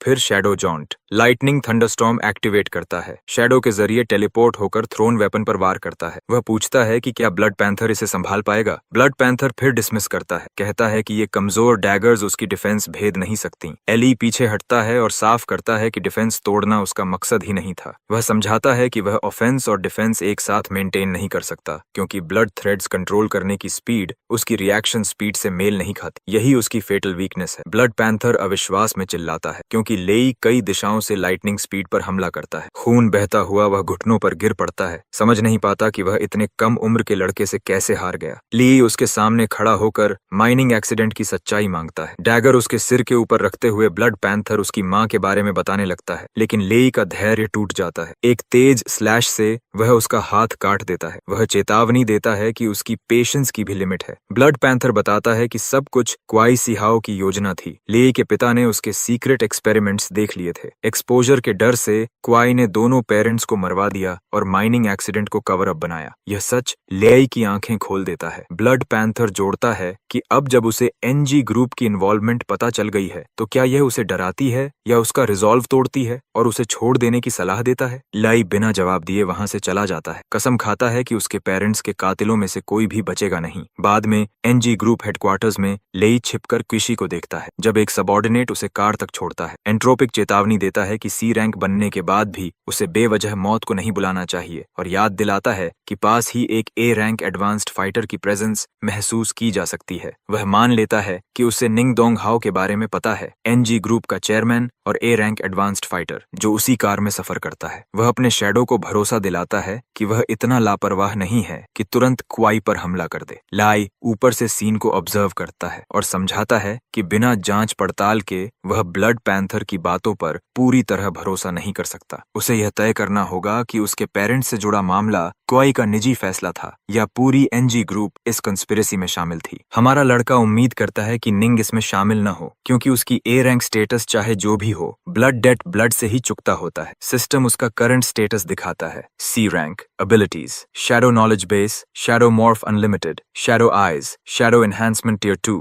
और शैडो जॉन्ट। वह कार का पीछा करता है, खुद को छिपाए रखते हुए, जब तक कि वह आखिरकार रुक नहीं जाती। वह देखता है कि वे ब्लैक पैंथर गैंग के वेयरहाउस पहुंच चुके हैं। उसे हैरानी होती है कि क्वाई आधी रात को यहाँ क्यों आया है। वेयरहाउस के अंदर ब्लैक पैंथर अपने सबॉर्डिनेट्स को सावधानी बरतने का आदेश देता है क्योंकि सारे आइटम्स एक्सपेरिमेंटल इक्विपमेंट हैं। वर्कर्स इक्विपमेंट को इधर उधर ले जाते हैं। क्वेनी पुराने माइनर हिवू की स्थिति के बारे में पूछता है। उसका एसोसिएट रिपोर्ट करता है कि ब्लड पैंथर गायब है और इन्फिल्ट्रेशन के लिए इस्तेमाल किया गया अदर वर्ल्डली गेट भी लापता है। इसलिए यह तय करना नामुमकिन है कि वह जिंदा है या मर चुका है। क्वाई इस कंफ्यूजन पर एक्सप्लेनेशन मांगता है, यह बताते हुए कि ब्लड पैंथर सी रैंक था। सबॉर्डिनेट कहता है कि ब्लड पैंथर ने शायद अपने एनिमी को अंडर एस्टिमेट कर दिया क्योंकि इस इंसिडेंट में 4 सी रैंक एडवांस्ड फाइटर्स मारे गए। क्वाई आदेश देता है कि इक्विपमेंट तुरंत शिफ्ट किया जाए क्योंकि एक्सपेरिमेंट एक क्रिटिकल स्टेज पर है और किसी भी तरह की गलती बर्दाश्त नहीं की जाएगी। ब्लैक पैंथर पैसे के बारे में पूछता है और पुष्टि मिल जाती है कि सब तैयार है। हमारा लड़का एक बॉक्स के पीछे छिपा रहता है। पूरी बातचीत सुनकर वह गुस्से में सोचता है कि क्विशी शाहो ने सच में सब कुछ प्लान किया था। उसका रेज उफान पर आने ही वाला होता है कि अचानक ब्लैक पैंथर कुछ अजीब महसूस करता है और पूछता है कि कहीं कोई छिपा तो नहीं है। लियाई तुरंत अपनी जगह बदल लेता है क्योंकि उसके पीछे वाला बॉक्स आग पकड़ लेता है। ब्लैक पैंथर हैरान होता है कि क्या हुआ। उसे लगता है शायद यह उसकी इमेजिनेशन थी, लेकिन वह साफ साफ कुछ पल पहले किलिंग इंटेंट महसूस कर चुका था। लेई दूसरे बॉक्सेस के ढेर के पीछे छिप जाता है, यह समझते हुए कि वह कितनी नजदीक से पकड़ा जाता बच गया और यह भी कि उसकी सी रैंक ताकत अभी भी काफी नहीं है। उधर चिन ग्रुप एंटरप्राइज जो चीन शाओशांग का है और लॉन्गमैन 3rd स्ट्रीट का प्रेसिडेंट है, वहां ली इमारत के बाहर खड़ा होता है। शैडो पूछता है कि वह मिशंस ढूंढने की बजाय सुबह सुबह यहाँ क्यों आया है। ली बताता है कि उसे तीसरा फ्रैगमेंट ढूंढना है और वेपन की असली वैल्यू पता करनी है। रिसेप्शनिस्ट शालीनता से मदद की पेशकश करती है। लाई कहता है कि वह चीनी से मिलना चाहता है। वह पूछती है कि क्या अपॉइंटमेंट है। पीछे से एक कपल गुजरता है। लड़की ली को तिरस्कार से देखती है और कहती है कि उसके जैसे गरीब माइनर को यहाँ यूं ही आने का हक नहीं है और एल्डेस्ट यंग मिस का नाम इतनी आसानी से लेने पर तंज कसती है। ली उसे पहचान लेता है। सचिंग उसका कंपेनियन चिन भी ताना मारता है कि यह बदबू फैलाता है और पूछता है कि इसे बाहर क्यों नहीं फेंका गया। उसका घमंड ली यी को चिढ़ा देता है। वह पूछता है कि क्या 3rd स्ट्रीट की हॉस्पिटैलिटी यही है। लड़की पलटकर कहती है कि हॉस्पिटैलिटी गेस्ट्स के लिए होती है, गरीबों के लिए नहीं, और जोड़ती है कि वह उनके परिवार के कुत्ते बनने के भी काबिल नहीं है। ली पाती सोचता है कि क्या चिन फैमिली के सब लोग ऐसे ही एरोगेंट हैं और तय करता है कि चीनी से संपर्क करने का कोई मतलब नहीं। वह जाने की बात कहता है लेकिन वह रास्ता रोक लेती है। आदमी गार्ड्स को आदेश देता है और सब ली पर टूट पड़ते हैं। ली की शैडो जॉन्ट एक्टिवेट करता है और गार्ड्स को आसानी से गिरा देता है। फिर चिन का गला पकड़कर उसे उठा लेता है। लड़की डर जाती है और धमकी देती है कि यंग मास्टर को छोड़ दे वरना चिन फैमिली का रात झेलना पड़ेगा। ली चिन को उसकी ओर फेंक देता है और कहता है कि वह आज उन्हें चीनियन के सम्मान में छोड़ रहा है। चिन चिन गुस्से में फायर एनर्जी रिलीज करता है और पीछे से लेई पर हमला करने दौड़ता है, उसे मारने की कसम खाते हुए। ली पलटकर काउंटर करने ही वाला होता है कि एक आदमी बीच में रोक देता है और दोनों को रुकने का आदेश देता है। उसके पीछे से चिनियन सामने आती है और कहती है कि चिन ग्रुप में हंगामा करने की हिम्मत काफी है। यंग मास्टर चिल्लाता है कि ली का काम तमाम है और उसकी कजिन इसे नहीं छोड़ेगी। लड़की गार्ड्स को आदेश देती है कि उसे बाहर फेंक दो। वह कहता है कि यह सजा हल्की है और उसके हाथ पांव तोड़ देने चाहिए। तभी एक सबऑर्डिनेट उसे पीछे से पकड़ लेती है। वह चौंक कर पूछता है कि वह अपने ही परिवार पर क्यों हाथ उठा रही है। उसकी गर्लफ्रेंड बताती है कि ली ने सिर्फ उसका नाम लिया था और यंग मास्टर ने बेवजह झगड़ा किया। वह साफ करती है कि ली ही उसका दोस्त है और उसका नाम लेने में कुछ गलत नहीं। फिर वह आदेश देती है कि एरोगेंट गार्ड्स और उसकी गर्लफ्रेंड सबको बाहर निकाल दिया जाए और दोबारा कभी हायर न किया जाए। ड्रैग होते हुए लड़की रोती गिड़गिड़ाती है, खुद को यंग मास्टर की गर्लफ्रेंड बताती है। चिनियन अपने कजिन को चेतावनी देती है कि दोबारा फैमिली नेम का गलत इस्तेमाल किया तो वह माफ नहीं करेगी। वह सिर झुकाकर मान जाता है। फिर वह हमारे लड़के की ओर मुड़ती है, हैरान होकर उसे यहाँ देखकर और अंदर आने का निमंत्रण देती है। वह साइड ब्रांच के कारण हुई परेशानी के लिए माफी मांगती है। एलियाई कंधे उचकाकर कहता है, हर फैमिली में ऐसे लोग होते हैं। अंदर एक सर्वेंट आता है और बताता है कि प्रेसिडेंट चिन उसे मिलना चाहते हैं। वह माफी मांगती है और ली से इंतजार करने को कहती है। ली मान जाता है। तभी एक छोटा सा एक्सप्लोजन होता है और एक आदमी सामने आता है, पूछता है कि ली कौन है। ली अल्टीमेट शैडो आई से जांच करता है और देखता है कि वह ए रैंक फाइटर है। Skills I of deterrence, fear पैदा करता है और मूवमेंट रिस्ट्रिक्ट करता है, और फ्यूरियस थंडर, लाइटनिंग पावर और स्टैट्स बढ़ाता है। लियाई समझ जाता है कि यह ओपोनेंट खतरनाक है। वह सम्मान से कहता है कि शायद कोई गलतफहमी है क्योंकि वह सिर्फ माइनर है, लेकिन मेंटल अटैक उसे घिनौना लगता है और शैडो एनहांसमेंट भी इसके खिलाफ बेअसर रहता है। आदमी शॉक हो जाता है तो आई ऑफ डिटरेंस ली को डरा नहीं पाता। शक में वह सीधे पावर बस्ट करता है, ब्लो लगता है, लेकिन ली ये हिलता तक नहीं। आदमी अविश्वास में देखता है, इतना तो कम से कम बी रैंक ही सह सकता है। वह ली से असली मकसद कबूल करने को कहता है। उसी पल सीने आती है, आदमी का कान पकड़ती है और उसे डांटते हुए घसीट ले जाती है। चिन शाओशांग नरम आवाज में कहता है कि गेस्ट्स के सामने पिता का सम्मान करो। वह पलटकर कहती है कि बिना डिग्निटी वाले आदमी को सम्मान नहीं मिलना चाहिए और उसे उसके दोस्त को परेशान न करने का आदेश देती है। लेई समझ जाता है कि यही चिन शाओशांग है। वह ली से माफी मांगता है, मानता है कि वह उसकी बेटी के पास आने वालों पर शक करता है। लेई शांत स्वर में कहता है कि पिता का ऐसा करना स्वाभाविक है। इन्हीं उसे अंदर बुलाती है। बाहर खिड़की से चिन शाओशांग उन्हें देखता है, यकीन कर लेता है कि लड़के की उसकी बेटी में रुचि है और ठान लेता है कि वह उसे किसी को नहीं लेने देगा। उसके शब्द मुंह से निकल जाते हैं, जिससे सीनी चिढ़कर उसे बाहर जाने को कहती है। बाद में वह शॉन के सामने बैठता है। वह उसे 5 मिलियन वाला कार्ड देती है और बताती है कि ग्रेट सोर्ड का मटेरियल स्पेशल है, इसलिए फाइनल प्राइस अप्रेजल के बाद तय होगी। लेई कहता है कि यह ठीक है, लेकिन जोड़ता है कि वह असल में किसी और चीज के लिए आया था। वह उसे एक फ्रैगमेंट दिखाता है और पूछता है कि क्या उसे पता है ऐसे और टुकड़े कहाँ मिल सकते हैं। वह उसे ध्यान से देखती है और बताती है कि दूसरे डायमेंशन से आए ये अजीब फ्रैगमेंट्स पहले काफी आम थे, लेकिन पिछले कुछ सालों में कोई इन्हें लगातार खरीदता जा रहा है, जिस वजह से अब ये रेयर हो गए हैं। वह सलाह देती है कि वह लॉन्ग मैन 3rd स्ट्रीट की ऑक्शन चेक करे, वहाँ शायद उसे एक मिल जाए। हमारा लड़का उसका शुक्रिया अदा करता है और एंट्रोपिक उसके दिमाग में फुसफुसाता है कि शायद इसका रिश्ता उन्हीं लोगों से है जिनसे वे पहले टकरा चुके हैं। कोई न कोई इन फ्रैगमेंट्स को इकट्ठा कर रहा है। कहीं और एक सबऑर्डिनेट अपने सुपीरियर को ले के बारे में रिपोर्ट देता है कि 20 साल का ये माइनर कुछ दिन पहले तक सिर्फ ई रैंक असेंडेंट के रूप में क्लासिफाइड था। उसके शरीर में कोई स्पेशल एनर्जी डिटेक्ट नहीं हो सकी थी, इसलिए उसे हमेशा ऑर्डिनरी समझा गया। प्रेसिडेंट चिन यह सुनकर सोच में पड़ जाता है कि इतने कम समय में ई रैंक से सी रैंक तक पहुंचना सस्पिशियस है। या तो वह शुरू से ही अपनी ताकत छुपा रहा था या फिर हाल ही में कुछ असामान्य हुआ है। इससे पहले कि वह और सोचे, उसका फोन बजता है। वह कॉल उठाता है और एक पुराने परिचित की आवाज पहचान लेता है। कॉल करने वाला हुआ बिना समय गंवाए पूछता है कि क्या उसकी बेटी ने जो ग्रेट सोर्ड्स पहले भेजी थीं, उनमें से कुछ अभी भी बची हैं। प्रेसिडेंट बताता है कि उसे यकीन नहीं है और पूछता है कि इतनी जल्दी क्यों है। वो जोर देकर कहता है कि वह तुरंत चेक करे और जितनी हो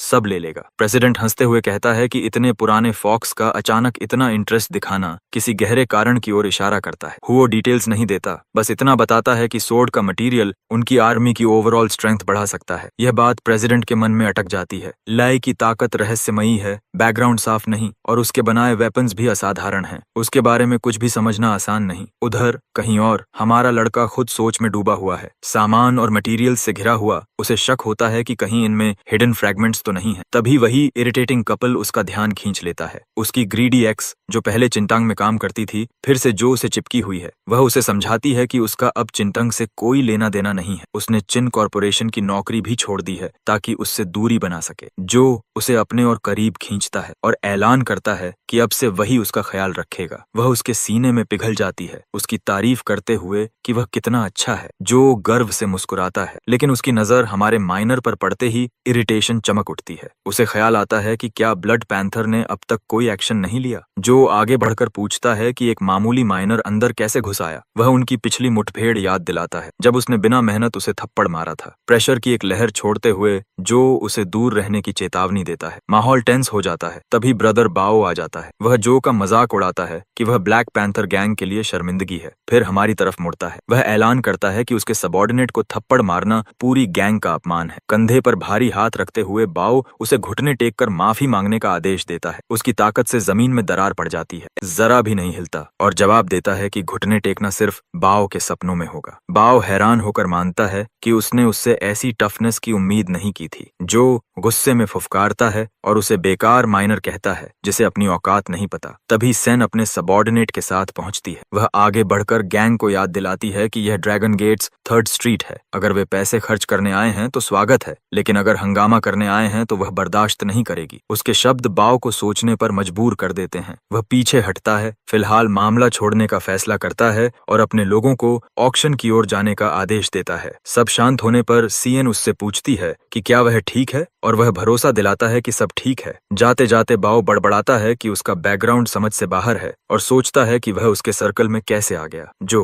अभी भी कड़वाहट से भरा बताता है कि यही माइनर वह है जिसने वह ट्रेजर्ड सोर्ड चुरा ली थी जो उसके लिए थी, और जिसने ब्लैक पैंथर गैंग को खत्म करने की डींग भी हाँकी थी। बाओ उसे कॉलर से पकड़ लेता है और पूछता है कि क्या यह सच है। शू जोर देकर कहती है कि हाँ। उसी पल क्वाई आ जाता है और पूछता है कि क्या हुआ। बाओ समझाता है कि यही लड़का पिछली बार ब्लड पैंथर का टारगेट था, फिर भी किसी तरह जिंदा है। वह सीधे लाई की ओर इशारा करता है, शक जताते हुए कि शायद ब्लड लेपर्ड को मारने वाला यही हो। जो तुरंत इसे खारिज करता है, कहता है कि एक ई रैंक कमजोर माइनर उनके सेकंड इन कमांड को कैसे हरा सकता है। इस बीच हमारा लड़का क्वाई को ध्यान से देखता है और क्वाई भी उसे देखता है। सोचता है कि यह चेहरा उस कमजोर लड़के जैसा है जिसे वह पहले जानता था, और हैरान होता है कि ऐसा वीकलिंग ताइथी के साथ कैसे उलझ गया। लाई उससे पूछता है कि वह यहाँ क्यों आई है। वह बताती है कि उसके पिता ने अचानक उसे बुलाया। वह उसे भरोसा दिलाती है कि जब तक वह यहाँ है कुछ नहीं होगा। क्वाई उन्हें नोटिस करता है और मानता है कि उसे उम्मीद नहीं थी कि वह यहाँ उससे टकराएगा। वह ध्यान हटाते हुए कहता है कि वह सिर्फ एक माइनर है जो कर्ज चुकाने के लिए माइंस में काम करने को मजबूर है, इसलिए एनजी ग्रुप जैसे हाई लेवल लोगों से उसका कोई लेना देना नहीं हो सकता। क्यूआई कबूल करता है कि पेरेंट्स वाले मामले का फैसला ऊपर से आया था। वह मदद करना चाहता था, लेकिन उसके पास कोई पावर नहीं थी। उसकी बातों की कोई कीमत नहीं थी। हमारा लड़का उसे सुनता है, यह समझते हुए कि वह जिम्मेदारी से हाथ धोने की कोशिश कर रहा है। वह उसे बताता है कि उसे अंकल हाउ से सच्चाई पता चल चुकी है। वो बीच में टपक पड़ता है और कहता है कि उसे सबक सिखाने की जरूरत है, लेकिन क्यूआई उसे रोक देता है, यह बताते हुए कि यह इलाका चीन शवांग का है और पब्लिक क्लैश करना बेवकूफी होगी। फिर भी बात साफ है, उसने एक लाइन क्रॉस की है और किसी को चुपचाप उसे संभालना होगा। बाओ खतरनाक मुस्कान के साथ तुरंत इंतजाम करने का वादा करता है। इस बीच वह उसे ऑक्शन शुरू होने से पहले अपने पिता से मिलने ले जाती है। हॉल में शाम की अनाउंसमेंट गूंजती है और वह उसे बताती है कि वह ऑक्शन देखेगी और अगर उसे वह चीज दिखी जो वह चाहता है तो सिग्नल देगी। वह उसका शुक्रिया करता है और भीड़ पर नजर रखते हुए आगे बढ़ता है। अंदर प्रेसिडेंट उस वेपन का जिक्र करता है जो उसने पिछली बार कमीशन की थी और पूछता है कि क्या और भी हैं। वह सब कुछ खरीदने के लिए बड़ी रकम ऑफर करता है। हमारा लड़का सोचता है कि प्रेसिडेंट खास तौर पर उस एंट्रोपिक क्लैन वेपन में दिलचस्पी रखता है, इसी वजह से इतनी ईगरनेस है। वह तय करता है कि थोड़ा रोक कर रखेगा क्योंकि बहुत ज्यादा रेयर पीसेस दिखाने से खतरनाक ध्यान खींच सकता है और कीमत भी गिर सकती है। वह शांति से बताता है कि उसे एक संयोग से मिली थी और उसके पास 2 और स्टॉक में है। बिडिंग शुरू होती है। ऑक्शनियर आइटम नंबर्स और स्टार्टिंग प्राइसेस अनाउंस करता है। हॉल ऑफर्स से गूंज उठता है। हमारे लड़के का दिल खुशी से उछलता है जब प्लेटफॉर्म पर एक फ्रैगमेंट आता है, प्रूफ कि ये अजीब अदर वर्ल्ड पीसेस सच में यहाँ हैं। वह अपने फंड्स चेक करता है, करीब 70 मिलियन, और उसी के भरोसे लॉट जीतने का इरादा करता है। शुरुआती बिड्स धीरे धीरे बढ़ती हैं, फिर एक राइवल कीमत तेजी से बढ़ा देता है, 30 मिलियन डालता है माहौल टटोलने के लिए, लेकिन दूसरा बायर तुरंत मैच कर देता है। गैंग लीडर्स फुसफुसाते हैं और इशारा करते हैं, चैलेंजर को ट्रबल समझते हुए। एक लीडर और ऊंची बोली लगाता है। हॉल में सन्नाटा छा जाता है। LEI 60 मिलियन की बोली लगाकर सबको डराने की कोशिश करता है। श्योंग त्योरी चढ़ाकर चेतावनी देता है कि कीमत हाथ से निकल रही है और कोई जानबूझकर वैल्यू बढ़ा रहा है ताकि राइवल्स को कुचला जा सके। हमारा लड़का इस चाल से झुंझला जाता है और सोचता है कि दो बड़े कैंप्स चिन ग्रुप और एनजी ग्रुप में से किसके पास ज्यादा गहरे पॉकेट्स हैं। प्रेसिडेंट चिनशिया याद दिलाता है कि यह उसका एस्टैब्लिशमेंट है, लेकिन सवाल करता है कि वह मदद क्यों करे। इसी बीच बायर नंबर 2 70 मिलियन की बोली लगाता है और क्वाय दूर से यह सब देखता है। लेई अपनी वेपन्स की ओर एक उंगली से इशारा करता है जिससे वे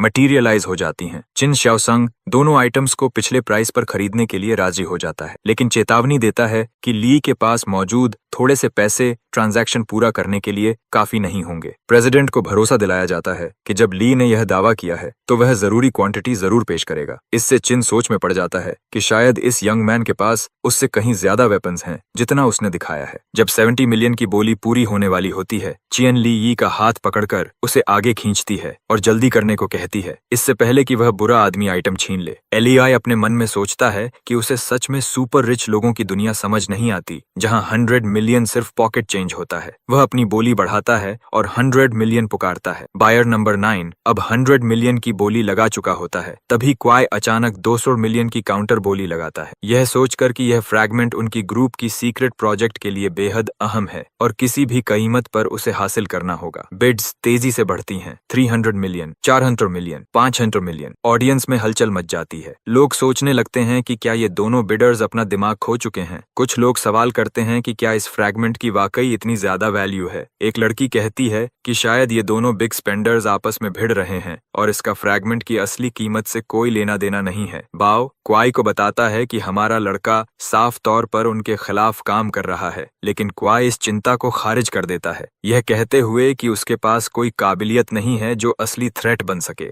फिर वह चौंकाने वाली 1 बिलियन की बोली लगाता है। ऑक्शन हाउस में मौजूद हर कोई सन्न रह जाता है। सीएन कहती है कि क्वी जानबूझकर उन्हें प्रोवोक कर रहा है। लाई समझ जाता है कि क्वाई के स्वभाव के हिसाब से कुछ गड़बड़ है। वह कभी भी इतनी बड़ी रकम यूं ही इम्पल्स में बर्बाद नहीं करेगा जब तक कि कोई बेहद अहम चीज दांव पर न हो। चिन शाओशांग पीछे से आकर लेई को सावधान करता है कि वह सोच समझकर कदम उठाए। बोली अब 1 बिलियन तक पहुंच चुकी है और उसे यह सोचना होगा कि क्या वह सच में इतने वेपन्स प्रोड्यूस कर सकता है। चियन अपने पिता को याद दिलाती है कि उसने पहले ही प्रॉमिस किया है कि जो भी कमी होगी वह खुद भर देगी और उससे स्पॉइल स्पोर्ट न बनने की गुजारिश करती है। फिर वह लाई को जल्दी बोली लगाने के लिए उकसाती है ताकि वह विलन जीत न जाए। वह 2 बिलियन की बोली लगा देती है। पूरा हॉल शॉक में डूब जाता है। होस्ट अनाउंस करता है कि बायर नंबर 9 ने 2 बिलियन की बोली लगाई है। बाओ गालियां बकता है, यह सोचते हुए कि इस लड़के के पास इतना पैसा आया कहां से। क्वाई समझ जाता है कि यह जरूर चिन शाओशांग का इन्फ्लुएंस होगा, वरना ली के पास 2 बिलियन कैसे हो सकता है। होस्ट तीसरी और आखिरी बार कॉल करता है, बिडिंग खत्म होने की घोषणा करता है और बायर नंबर 9 को अननोन फ्रैगमेंट जीतने पर बधाई देता है। चियन ली को कंग्रेचुलेट करती है। लेआई सोचता है कि क्या उसे इतनी ज्यादा एक्साइटेड होने की जरूरत है। वह जवाब देती है कि उसे बुरे लोगों को ह्यूमिलिएट होते देखना बहुत पसंद है। शिन टिप्पणी करता है कि बिडिंग वॉर काफी एंटरटेनिंग थी, लेकिन पिछली रकम घटाने के बाद भी ली को अभी 70 से ज्यादा वेपन्स की कीमत चुकानी होगी। वह पूछता है कि क्या ली सच में इतनी आइटम्स बना सकता है। ली समझाता है कि चीजें रेयर होने पर ही प्रेशियस होती हैं, लेकिन जब बहुत ज्यादा हो जाएं तो उनकी कीमत पुराने स्टैंडर्ड से नहीं आंकी जा सकती। वह उंगलियां चटकाता है और सैकड़ों वेपन्स उनके चारों ओर मटीरियलाइज हो जाते हैं। वह बताता है कि 100 से ज्यादा वेपन्स आसानी से 2 बिलियन की कीमत कवर कर देंगे। चिन शाओशांग मान लेता है कि लेई एक स्ट्रेट फॉरवर्ड युवा है और सोचता है कि उसका टेम्परामेंट और स्ट्रेंथ दोनों बेहतरीन है। वह विचार करता है कि अगर यह व्यक्ति उसके लिए काम करे तो कितना फायदेमंद होगा। सीन ली से कहती है कि अगली बार कुछ इतना मजेदार हो तो उसे जरूर बुलाए।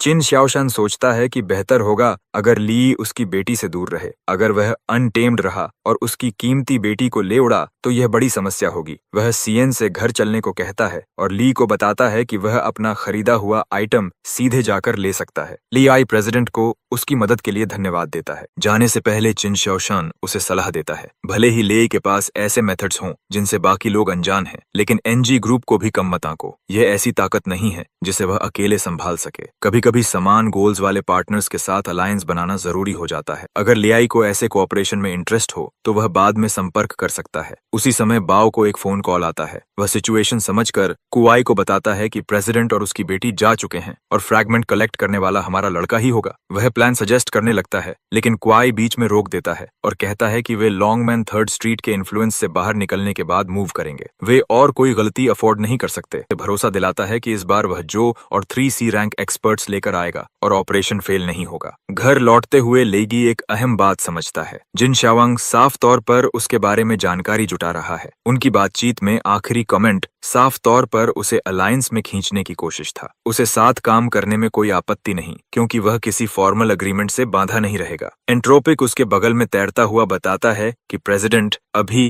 A रैंक पर है। वह समझाता है कि पर्याप्त फ्रैगमेंट्स के साथ S रैंक तक पहुंचना काफी अचीवेबल है। एलियाई उसे संदेह भरी नजर से देखता है, जिससे एंट्रोपिक डिफेंसिव हो जाता है। लाई जवाब देता है कि वह मानता तो है, लेकिन ट्रायल के लिए एक अच्छी जगह ढूंढनी होगी। अंदर ही अंदर वह अलग सोचता है। S रैंक हंटर्स बेहद रेयर हैं, पूरी दुनिया में सिर्फ 9। वहां पहुंचना असाधारण मेहनत और टैलेंट मांगता है। वह ये विचार अपने तक ही रखता है ताकि एंट्रोपिक को चिढ़ा न दे। उसी पल एक जोरदार क्रैकलिंग आवाज उसका ध्यान खींचती है। पलटकर वह देखता है कि उसकी अपार्टमेंट बिल्डिंग आग की लपटों में घिरी हुई है। लोग चीखते चिल्लाते बाहर भाग रहे हैं। उसका फोन तुरंत बजता है। कॉलर उसे ब्लैक पैंथर गैंग के अटैक की टिप के बारे में बताता है। एलेपाई जलती इमारत की ओर देखता है और कहता है कि अटैक तो पहले ही शुरू हो चुका है। सामने वाला छिपने की सलाह देता है जब तक बैकअप आए, लेकिन लेई आत्मविश्वास से मना कर देता है। जो कई गैंग मेंबर्स के साथ सामने आता है और लेई से घुटने टेक कर दया की भीख मांगने को कहता है। वह धमकी देता है कि ऐसा करने पर उसकी बेकार जिंदगी छोड़ देगा। लेई डरने के बजाय अपनी पावरफुल ऑरा रिलीज करता है, जिससे आसपास की हवा कांपने लगती है। ये जो का मजाक उड़ाता है कि वह इतना छोटा ग्रुप लेकर आया है। जो शेखी बघाड़ता है कि उसके पास 3 असली C रैंक फाइटर्स हैं और ली को बस एक E रैंक माइनर बताकर डिसमिस करता है। ली मुस्कुराता है और पूछता है कि अगर वह इतना ही कमजोर है तो ब्लड पैंथर उसे मारने में नाकाम क्यों रहा। एक सबॉर्डिनेट शक जताता है कि कहीं ली अपनी असली ताकत छुपा तो नहीं रहा,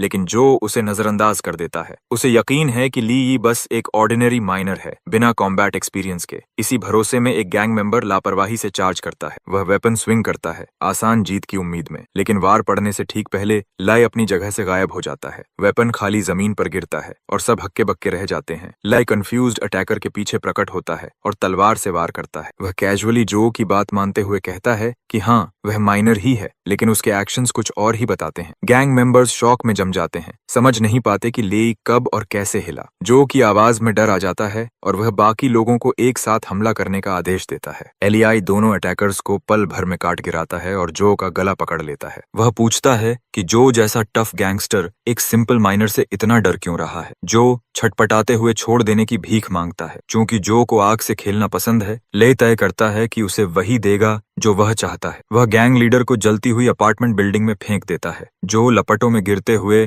क्वाई और ब्रदर पैंथर के बदले की धमकी देता है। आग उसके कपड़ों में फैल जाती है और वह दर्द से चीखता है। लेई शांति से वादा करता है कि वह बहुत जल्द उन दोनों को भी जो के पास भेज देगा। चियन दौड़कर आती है और पूछती है कि क्या उसे चोट लगी। लेई उसे टाल देता है, कहता है कि ऐसे लैकी से निपटना कोई मुश्किल नहीं था। वह उसके अगले प्लान्स के बारे में पूछती है। लेई साफ कहता है कि वे पहला हमला कर चुके हैं, इसलिए वह जवाबी वार करेगा। चियन उसकी मदद ऑफर करती है। कारण पूछने पर वह बताती है कि ब्लैक पैंथर गैंग से उसे पहले से ही चिढ़ है। उसके दोस्त पर हमला करना उन्होंने एक सीमा पार कर दी, खासकर जब ली यी उसके गिने चुने करीबी दोस्तों में से एक है। यह कहते हुए उसके गाल हल्के से लाल हो जाते हैं। लेई उसकी दोस्ती और पार्टनरशिप स्वीकार कर लेता है। वे पहले ब्लैक पैंथर गैंग को टारगेट करने का फैसला करते हैं, फिर बड़े थ्रेट्स की ओर बढ़ेंगे। सीएन उसे एक घर की ओर ले जाती है और बताती है कि यह जगह ज्यादातर खाली रहती है, वह जो कमरा चाहे चुन सकता है। वह गए है तुरंत एक कमरे की ओर इशारा करता है, लेकिन वह झट से उसे उस कमरे में जाने से रोक लेती है। अंदर का कमरा पूरी तरह फेमिनिन एक्सेसरीज और डेकोरेशन से भरा हुआ होता है। चारों तरफ काफी अव्यवस्था फैली रहती है। वह टिप्पणी करता है कि सब कुछ काफी गर्ली लगता है। है। हालांकि वह यह भी मानता है कि जगह अजीब तरह से शांत महसूस होती है। वह कहती है कि उसके जैसे इंसान का ऐसी चीजों को पसंद करना अजीब है, खासकर चिन कॉरपोरेशन की एयर होने के नाते। वह जवाब देता है कि किसी भी लड़की के लिए ऐसी चीजें होना पूरी तरह नॉर्मल है। उसकी अगली बात उसे चौंका देती है। वह कहता है कि जब वह अपना यूजुअल कोल्ड और डिस्टेंट एटीट्यूड छोड़ देती है तो वह कहीं ज्यादा अट्रैक्टिव लगती है। क्यूट शब्द उसके दिमाग में गूंजता है, क्योंकि आज तक किसी ने उसे इस तरह नहीं कहा था। वह वह पीछे से उसके पास आने की कोशिश करती है, लेकिन वह कैजुअली उसका हाथ पकड़ लेता है और हंसते हुए सुनता है जब वह बताती है कि उसे भूख लगी है। किसी एबिलिटी का इस्तेमाल करते हुए वह हवा से कई तरह के इंग्रेडिएंट्स निकालता है और कहता है कि फिलहाल ये इमरजेंसी सप्लाईज ही काम चलाने के लिए काफी होंगे। उसकी क्यूरियोसिटी बढ़ जाती है। उसे याद आता है कि ऑक्शन में भी उसने ऐसे ही वेपन निकाला था। वह पूछती है कि ये सब चीजें कहाँ से आईं? वह बस इतना कहता है कि उसे मैजिक आती है। यह सुनकर वह उत्साह से उससे लेसन्स मांगती है। वह उसे सलाह देता है कि उसे पहले घर लौट जाना चाहिए। वह हैरान होकर पूछती है कि इसमें क्या गलत है। उसी समय घर के बाहर उसका पिता गुस्से में उन्हें देख रहा होता है। वह सोचता है कि इस लड़के ने उसकी कीमती बेटी पर कौन सा जादू कर दिया है कि इतनी जल्दी उनका रिश्ता इतना आगे बढ़ गया। यह बात उसे परेशान करती है कि उसकी बेटी अब ऐसी जगह रुक रही है जहां वह खुद भी दाखिल नहीं हो सकता। उसे याद आता है कि हाल के दिनों में उसने उससे इतनी खुशी से बातें तक नहीं की। रात के समय एक लड़का और लड़की का अकेले साथ होना उसके दिमाग में बेहद असहज माहौल पैदा कर देता है। हमारा लड़का पिता के बढ़ते गुस्से को महसूस कर लेता है और उसे चेतावनी देता है कि अगर वह जल्दी घर नहीं लौटी तो उसका पिता सच में उसे नुकसान पहुंचा सकता है। उस शाम बाद में घर वापस आकर वह समझाता है कि यह जगह ड्रैगन गेट 3rd स्ट्रीट के टेरिटरी में आती है, इसलिए अनवांटेड विजिटर्स से उनकी सुरक्षा रहती है। वह 3 फ्रैगमेंट्स निकालता है, एक लावा माइनोटोर से, दूसरा ब्लड पैंथर से और तीसरा ऑक्शन से मिला हुआ। कुछ अहम शुरू करने से पहले वह अपनी जिज्ञासा जाहिर करता है कि इन फ्रैगमेंट्स और अचानक प्रकट होने वाले डायमेंशनल पोर्टल्स के बीच क्या संबंध है। एंट्रोपिक समझाता है कि ये तीनों फ्रैगमेंट्स दरअसल ऑल्टरनेट प्रिजन गेट के छोटे छोटे टुकड़े हैं। उनकी दुनिया में मौजूद सभी डायमेंशनल पोर्टल्स इसी गेट के फ्रैगमेंट से जुड़े होते हैं। पोर्टल में प्रवेश करते हुए हमारा लड़का ऑल्टरनेट डायमेंशंस की असली प्रकृति के बारे में पूछता है। दूसरी ओर पहुंचने पर एंट्रोपिक बताता है कि वहां मौजूद क्रीचर्स कैदी हैं और जिसे लोग ऑल्टरनेट डायमेंशन कहते हैं वह असल में एक विशाल इंटर डायमेंशनल प्रिजन है। कैद का यह कॉन्सेप्ट उसे उलझन में डाल देता है और वह और जानकारी मांगता है। एंट्रोपिक कहता है कि आगे आने वाले ट्रायल्स पूरे करने पर उसे जवाब अपने आप मिल जाएंगे। उनके सामने एक विशाल टावर खड़ा होता है। एंट्रोपिक गर्व से बताता है कि यह स्काई रीचिंग टावर है, उसकी सबसे बड़ी मास्टरपीस और उसी के साथ इस युवा का ट्रायल ग्राउंड। हमारा लड़का टावर की अजीब बनावट को देखता है और नोट करता है कि एंट्रोपिक का ट्विस्टेड चेहरा इस टावर की अनसेटलिंग एस्थेटिक से मेल खाता है। इमारत को ढंकती बड़ी बड़ी ट्यूब्स उसे कुछ वेपन्स के मटेरियल जैसी लगती हैं, जिससे वह सोचता है कि शायद श्याओशांग को इनमें इंटरेस्ट हो। एंट्रोपिक भीतर ही भीतर झुंझलाता है, सोचता है कि अगर उसका गुस्सा हद से बढ़ गया तो उसकी सोल बिखर सकती है और कोई उसकी परवाह नहीं करेगा। ट्रायल की शर्तों के बारे में पूछने पर एंट्रोपिक बताता है कि स्काई रीचिंग टावर में कुल 6 फ्लोर्स हैं। उसकी मौजूदा स्ट्रेंथ के हिसाब से पहले फ्लोर पर मौजूद शैडो वाइवर्न को हरा पाना भी काफी इंप्रेसिव होगा। हमारा लड़का क्रीचर को देखकर पूछता है कि क्या यह छोटा सा ड्रैगन जैसा जीव सच में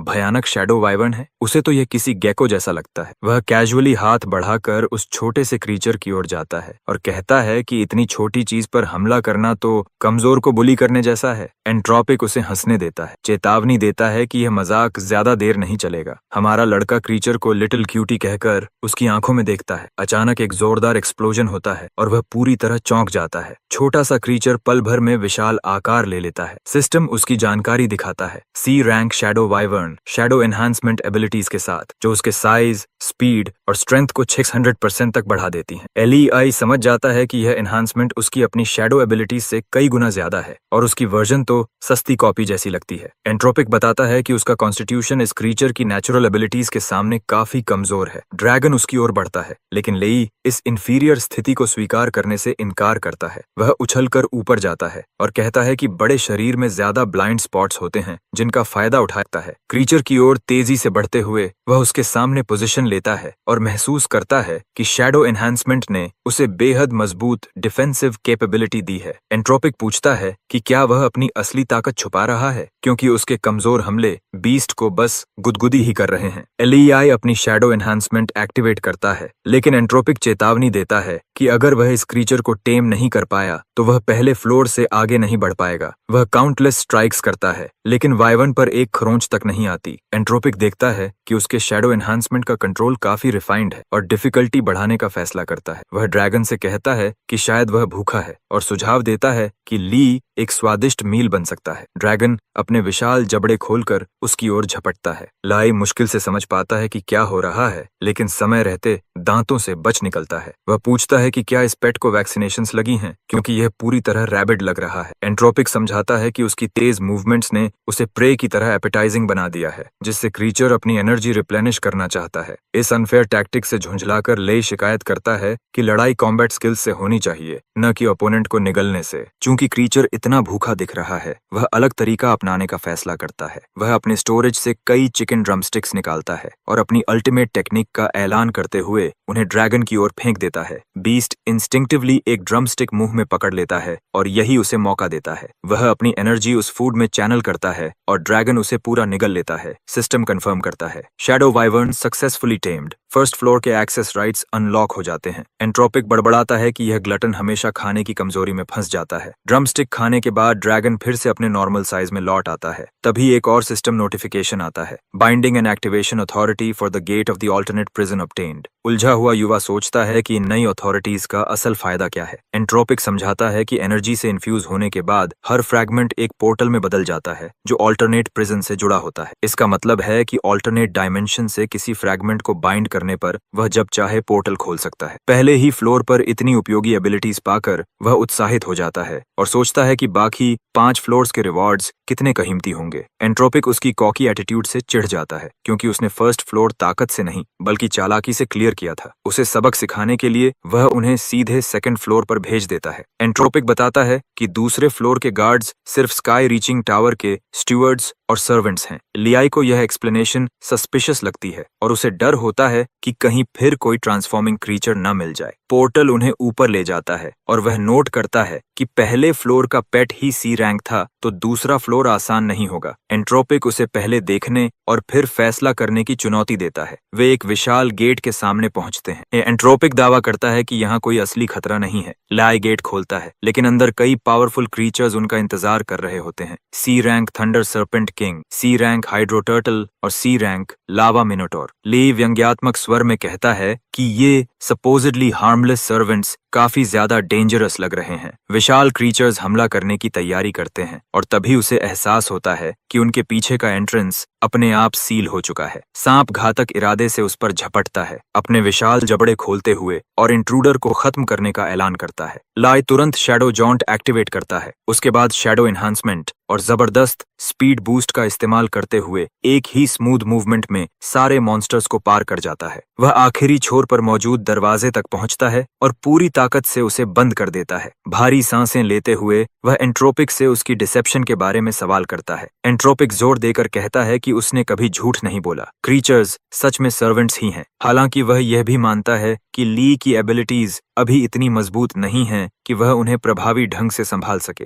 एली पूछता है कि मोल्टन लावा माइनोटोर का क्या काम हो सकता है। एंट्रोपिक शांति से समझाता है कि वह फैसिलिटी के लिए हीटिंग का काम करता है। थंडर किंग स्नेक बिजली जनरेट करता है, जबकि हाइड्रो टर्टल फ्लोर क्लीनिंग संभालता है। अंडरवर्ल्ड क्रीचर्स टावर के भीतर हैवी लिफ्टिंग और दूसरे चोर्स करते हैं। अचानक सिस्टम अलर्ट देता है कि एक ए रैंक लाइफ फॉर्म पास आ रही है। अराइवल्स की पहचान सेन और उसके पिता के रूप में होती है। लाई सोचता है कि वे इतनी अजीब टाइमिंग पर क्यों आए हैं, लेकिन हालात उन्हें डिस्कशन के लिए एक मीटिंग रूम में ले आते हैं। शियावांग बताता है कि उसे लेई के ब्लैक पैंथर गैंग से सीधे टकराने के इरादे की खबर मिली है। लेई की इसकी पुष्टि करता है और समझाता है कि चूंकि ब्लड पैंथर पहले ही उसे टारगेट कर चुका है, इसलिए डिफेंसिव रहने से बेहतर ऑफेंसिव एक्शन लेना है। शियावांग कहता है कि ब्लैक पैंथर गैंग ने ड्रैगन गेट 3rd स्ट्रीट को कई बार प्रोवोक किया है, फिर भी उसने खास स्ट्रैटेजिक कारणों से जवाबी कार्रवाई नहीं की। वह पूछता है कि क्या ली उस डेलिकेट बैलेंस को समझता है जो उसे तुरंत कदम उठाने से रोकता है। हमारा लड़का सही जवाब देता है, मौजूदा पावर स्ट्रक्चर को बिगाड़ने का डर ही असली वजह है। शाओवांग इसकी पुष्टि करता है और बताता है कि हाई चैंग 3 बड़ी ताकतों के बैलेंस पर चलता है। वायनचो सिटी लॉर्ड के रूप में पॉलिटिकल मशीनरी संभालता है। निंगदोंग हाओ का एनजी ग्रुप इकोनॉमी पर राज करता है और शाओवांग खुद पॉलिटिकल और इकोनॉमिक दोनों क्षेत्रों में भारी इन्फ्लुएंस रखता है। भले ही वह ब्लैक पैंथर गैंग के सालों से चल रहे मर्चेंट बुलिंग और जबरन कब्जों से नफरत करता हो, वह सीधे हमला नहीं कर सकता। इसके पीछे 2 खतरनाक संभावनाएं हैं। पहला, अगर उसने ब्लैक पैंथर गैंग पर हमला किया तो निंग और वुयानु उसके खिलाफ अलायंस बना सकते हैं। दूसरा, निंग और शाओवांग दोनों को भारी नुकसान हो सकता है, जिससे वू त्यानु को हाई सीआई पर पूरा कंट्रोल मिल जाए। लेआई सोचता है कि शायद प्रेसिडेंट शाओवांग छिन फैमिली को कॉन्फ्लिक्ट में नहीं घसीटना चाहते, लेकिन शाओवांग हल्की मुस्कान के साथ एक नया प्रस्ताव रखता है। ली यी और चियन एक नया फैक्शन बनाएं जो खास तौर पर ब्लैक पैंथर गैंग से निपटे। ली तुरंत समझ जाता है कि यह प्रॉक्सी वॉर है जहां उन्हें एजेंट्स की तरह इस्तेमाल किया जाएगा। शाओवांग उसकी समझदारी की तारीफ करता है और योजना बताता है। वह फंडिंग और मैन पावर देगा, जबकि असली ऑपरेशंस ली यी और सीएन एग्जीक्यूट करेंगे। इससे दूसरी बड़ी ताकतें चिन फैमिली की डायरेक्ट इन्वॉल्वमेंट पर ओवर रिएक्ट नहीं करेंगी। अगर योजना पूरी तरह फेल भी हो जाए, तब भी वह अपनी पॉलिटिकल कनेक्शन से सिचुएशन संभाल सकता है और उनकी सेफ्टी सुनिश्चित कर सकता है। एली हैरान होता है कि प्रेसिडेंट शाओसांग ने सिर्फ एक शाम में इतनी पूरी स्ट्रेटेजी कैसे बना ली। वहीं शाओवांग के अंदरूनी विचार कुछ और ही बताते हैं। वह सोचता है कि ली यी ने उसकी बेटी पर कौन सा जादू कर दिया है। उसे अफसोस होता है कि उसकी बेटी का ब्लैक पैंथर गैंग के खिलाफ ली यी के साथ खड़े रहने का जोर उसे इस रास्ते पर ले आया। वह लागत का हिसाब लगाता है, पैसा और रिसोर्सेज देना, और ऊपर से बेटी के इस लड़के के साथ भाग जाने का खतरा। उसके दिमाग में तो यहाँ तक आता है कि सीएन को कहीं भेज दे और ली यी को बांधकर शहर से दूर फेंक दे। लीली देख लेता है कि प्रेसिडेंट के चेहरे पर उसके अंदरूनी विचार साफ झलक रहे हैं, जिससे माहौल अजीब हो जाता है। सीएन बीच में आकर बात आगे बढ़ाती है और लेई से उसके अगले प्लान्स पूछती है। वह बताता है कि वह हाई सिंग में मौजूद हर पब्लिकली एक्सेसिबल डायमेंशनल गेटवे से जुड़े मिशंस लेगा। हर जगह खुद जाना जरूरी है। सीएन जरूरी अरेंजमेंट्स करने पर सहमत हो जाती है। ली के विचार और गहरे हो जाते हैं। वह सोचता है कि फ्रैगमेंट्स को बाइंड करना ब्लैक पैंथर गैंग के पतन की शुरुआत होगा। शियन उसे अपने फाइटर्स से मिलवाती है। वह क्राउड की ओर हाथ हिलाकर बताती है कि इन सब ने कठिन टेस्ट्स पास किए हैं, अब ये शैडो गैंग का हिस्सा हैं और उसके ऑर्डर्स फॉलो करेंगे। लीडर्स झुककर दोनों का अभिवादन करते हैं। चियन बताती है कि नाम चुनने में बहुत समय लगा, इसलिए उसने शैडो गैंग चुना, उसके पावर्स को देखते हुए। एले कहता है कि उसे यह नाम पसंद है। वह लीडर्स को देखता है और पाता है कि सब ऐसी लेवल फाइटर्स हैं। ऐसी टीम सच में काफी ताकतवर है। एले नोट करता है कि सब ने चेहरे ढक रखे हैं। पूछने पर चियन बताती है कि मास्क से दुश्मन उनके परिवारों तक नहीं पहुंच पाएंगे और वैसे भी मास्क अच्छे लगते हैं। ली बैटल प्लान पूछता है। चियन बताती है कि वे ब्लैक पैंथर गैंग के सारे काम हथिया लेंगे। हर अच्छा पेइंग जॉब अब उनका होगा। ली को शक होता है कि इतना काम कैसे संभालेंगे। चियन उसे भरोसा दिलाती है कि वे सिर्फ प्रॉफिटेबल टास्क्स ही लेंगे, बाकी के लिए दूसरे स्कीम्स मौजूद हैं। उधर बाव तब भड़क उठता है जब उसका वर्कर बुरी खबर लाता है। वह डॉक्यूमेंट्स इधर उधर फेंकता है और शैडो गैंग द्वारा उनका बिजनेस छीनने पर चिल्लाता है। बाव नए लोगों से तुरंत बदला लेने का आदेश देता है। पिक्चर हार मानते हुए बताता है कि शैडो गैंग हर बार 5-6 एलीट सी लेवल वॉरियर्स के साथ आती है। ब्लैक पैंथर गैंग के पास इतने एसी लेवल मेंबर्स नहीं हैं। बाव गुस्से में बुदबुदाता है कि यह क्रू आखिर आई कहां से। वह वर्कर को छोड़ता है और एक्सपीडिशन पासेस खरीदने का हुक्म देता है। कॉस्ट मायने नहीं रखता, बस उनकी टीम को वेंचर्स में घुसना चाहिए। वर्कर बताता है कि फ्यूचर एक्सपीडिशन स्पॉट्स पहले ही अननोन बायर्स ने ले लिए हैं। बाव का गुस्सा चरम पर पहुंच जाता है। वह चेतावनी देता है कि अगर कमाई का यह मौका हाथ से गया तो सजा भयानक होगी। वर्कर जान बचाकर भागता है। उसी समय ली और चियान अपने बेस में बैठकर रिजल्ट्स पर बात कर रहे होते हैं। शियन कॉल खत्म करके बताती है कि ब्लैक पैंथर गैंग ने एक्सपीडिशन एंट्रीज के लिए भारी पैसा खर्च किया है। एलियाई कहता है कि यह उसे पहले से पता था, क्योंकि वे प्रॉफिटेबल सीजनल चांसेस कभी नहीं छोड़ते। शियन और डिटेल्स चाहती है। लेआई माइनिंग बिजनेस के सीक्रेट्स बताता है। माइन बॉसेस और फोरमैन पूरे सीजन में कीमती ओर और रेयर मटेरियल्स चुरा लेते हैं। रिपेयर स्केड्यूल्स के बहाने ये सामान चुपचाप बाहर ले जाकर ट्रेड किया जाता है। ब्लैक पैंथर गैंग आमतौर पर मर्सनरी जॉब्स लेकर इन डीलर्स को लूटती है। कोई शिकायत नहीं करता, इसलिए सब चुप रहते हैं। अब जब उनका रूट ब्लॉक हो गया है तो वे दूसरे वर्ल्ड्स में जाने के लिए महंगे एक्सपीडिशन टिकट्स खरीद रहे हैं। चियन को शक होता है कि इतने महंगे टिकट से ज्यादा पैसा नहीं मिलेगा। एलियाई मानता है, लेकिन कहता है कि उसकी योजना इससे कहीं आगे की है। वह अपने हालिया वर्ल्ड ट्रैवल्स का असली कारण बताता है। लियाई हाथों से एक गेटवे खोलता है और बताता है कि उसने हाईचंग के आसपास मौजूद हर अदर वर्ल्ड एंट्रेंस को टैग कर लिया है। अब वह किसी भी वर्ल्ड के लिए तुरंत छोटा डोर बना सकता है। उनकी क्रू महंगे एक्सपीडिशन पासेस खरीदने वालों को ट्रैक करेगी और ब्लैक पैंथर गैंग के मेंबर्स पहचान लेगी। उसके बाद अटैक होगा। चियन इस स्ट्रेटेजी की तारीफ करती है। एलियाई सख्ती से कहता है कि उसकी वर्ल्ड जंपिंग एबिलिटी पूरी तरह सीक्रेट रहनी चाहिए। सिर्फ लॉयल लोग ही इस मिशन में शामिल होंगे। चियन खुद भी शामिल होने की पेशकश करती है क्योंकि उसे रिस्की एडवेंचर्स पसंद हैं। लियाई मुस्कुराकर उसकी मदद स्वीकार करता है। कहीं दूर एक वाहन खाली इलाके में आकर रुकता है जिसमें 2 वर्कर्स होते हैं। एक वर्कर ओल्ड वांग से कहता है कि यह डिलीवरी काफी कीमती है। वांग सबकी तरफ से आभार जताता है और सबको सतर्क रहने की चेतावनी देता है। अचानक सामने जमीन से तेज पत्थर उगाते हैं। वांग सबको सावधान करता है। जैसे ही वे आगे बढ़ते हैं और स्टोन स्पाइक्स ब्लेड्स की तरह जमीन से फूट पड़ते हैं। ड्राइवर उतरकर कार्गो की सेफ्टी चेक करता है। तभी एक ब्लैक पैंथर मेंबर प्रकट होता है और पुष्टि करता है कि शिपमेंट सुरक्षित है, लेकिन आने वाले खतरे की चेतावनी देता है और अगले ही पल स्टोन डैगर्स उनकी ओर उछाल देता है। सब लोग इधर उधर भागने लगते हैं, लेकिन वह हंसते हुए चिल्लाता है कि भागना बंद करो क्योंकि उसका एंटरटेनमेंट अभी शुरू हुआ है। तभी लेवी वहां पहुंचता है और कहता है कि अगर उसे लड़ना ही है तो उसका ओपोनेंट वही बनेगा। वह तुरंत शैडो मूवमेंट एक्टिवेट करता है और हमला कर देता है। दुश्मन झुंझलाकर कहता है कि बीच में दखल देकर उसकी मस्ती खराब कर दी गई।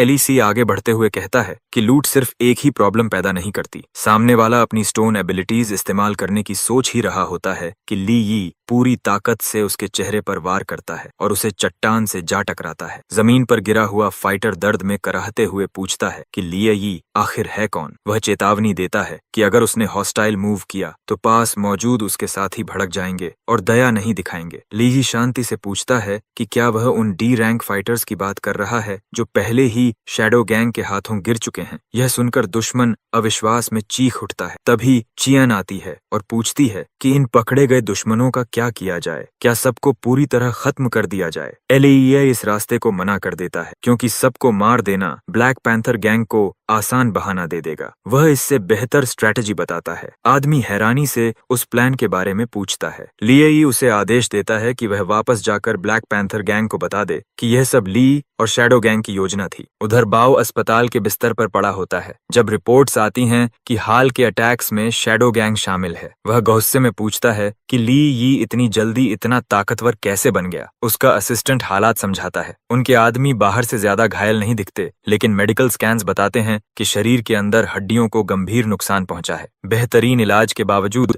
रिकवरी में कम से कम 6 मंथ्स लगेंगे। हर व्यक्ति का इलाज 5 मिलियन तक पहुंचता है, यानी 6 लोगों के लिए कुल 30 मिलियन। एक और मैसेज आता है कि उनकी बाकी 2 टीम्स भी हार चुकी हैं। बाओ गुस्से में अपने सबॉर्डिनेट का कॉलर पकड़ लेता है और अटैकर के बारे में पूछता है। जब उसे पता चलता है कि यह फिर से ली यी था तो वह दांत पीसता है। 3 ऑल्टरनेट डायमेंशंस सैकड़ों किलोमीटर दूर हैं, जिससे एक साथ हमले असंभव लगते हैं, यहाँ तक कि फ्लाइट एबिलिटीज के साथ भी। सबॉर्डिनेट उसे वीडियो एविडेंस दिखाता है। फुटेज में साफ दिखता है कि लाई यी अकेले ही उनकी फोर्सेस को हरा रहा है। रिकॉर्डिंग में ली कैमरा देख लेता है और उसके पास आकर चेतावनी देता है कि पीछे हट जाए। वह ब्लैक पैंथर के अंडरलिंग्स की कमजोरी का मजाक उड़ाता है और लीडर को सीधी चुनौती देता है कि कमजोर सबॉर्डिनेट्स भेजने के बजाय खुद सामने आए। वह लंबे इलाज और भारी मेडिकल खर्च का जिक्र भी करता है। यह आखिरी ताना बाओ को पूरी तरह तोड़ देता है। वह टैबलेट तोड़ डालता है और कसम खाता है कि लाई को पूरी तरह खत्म करेगा।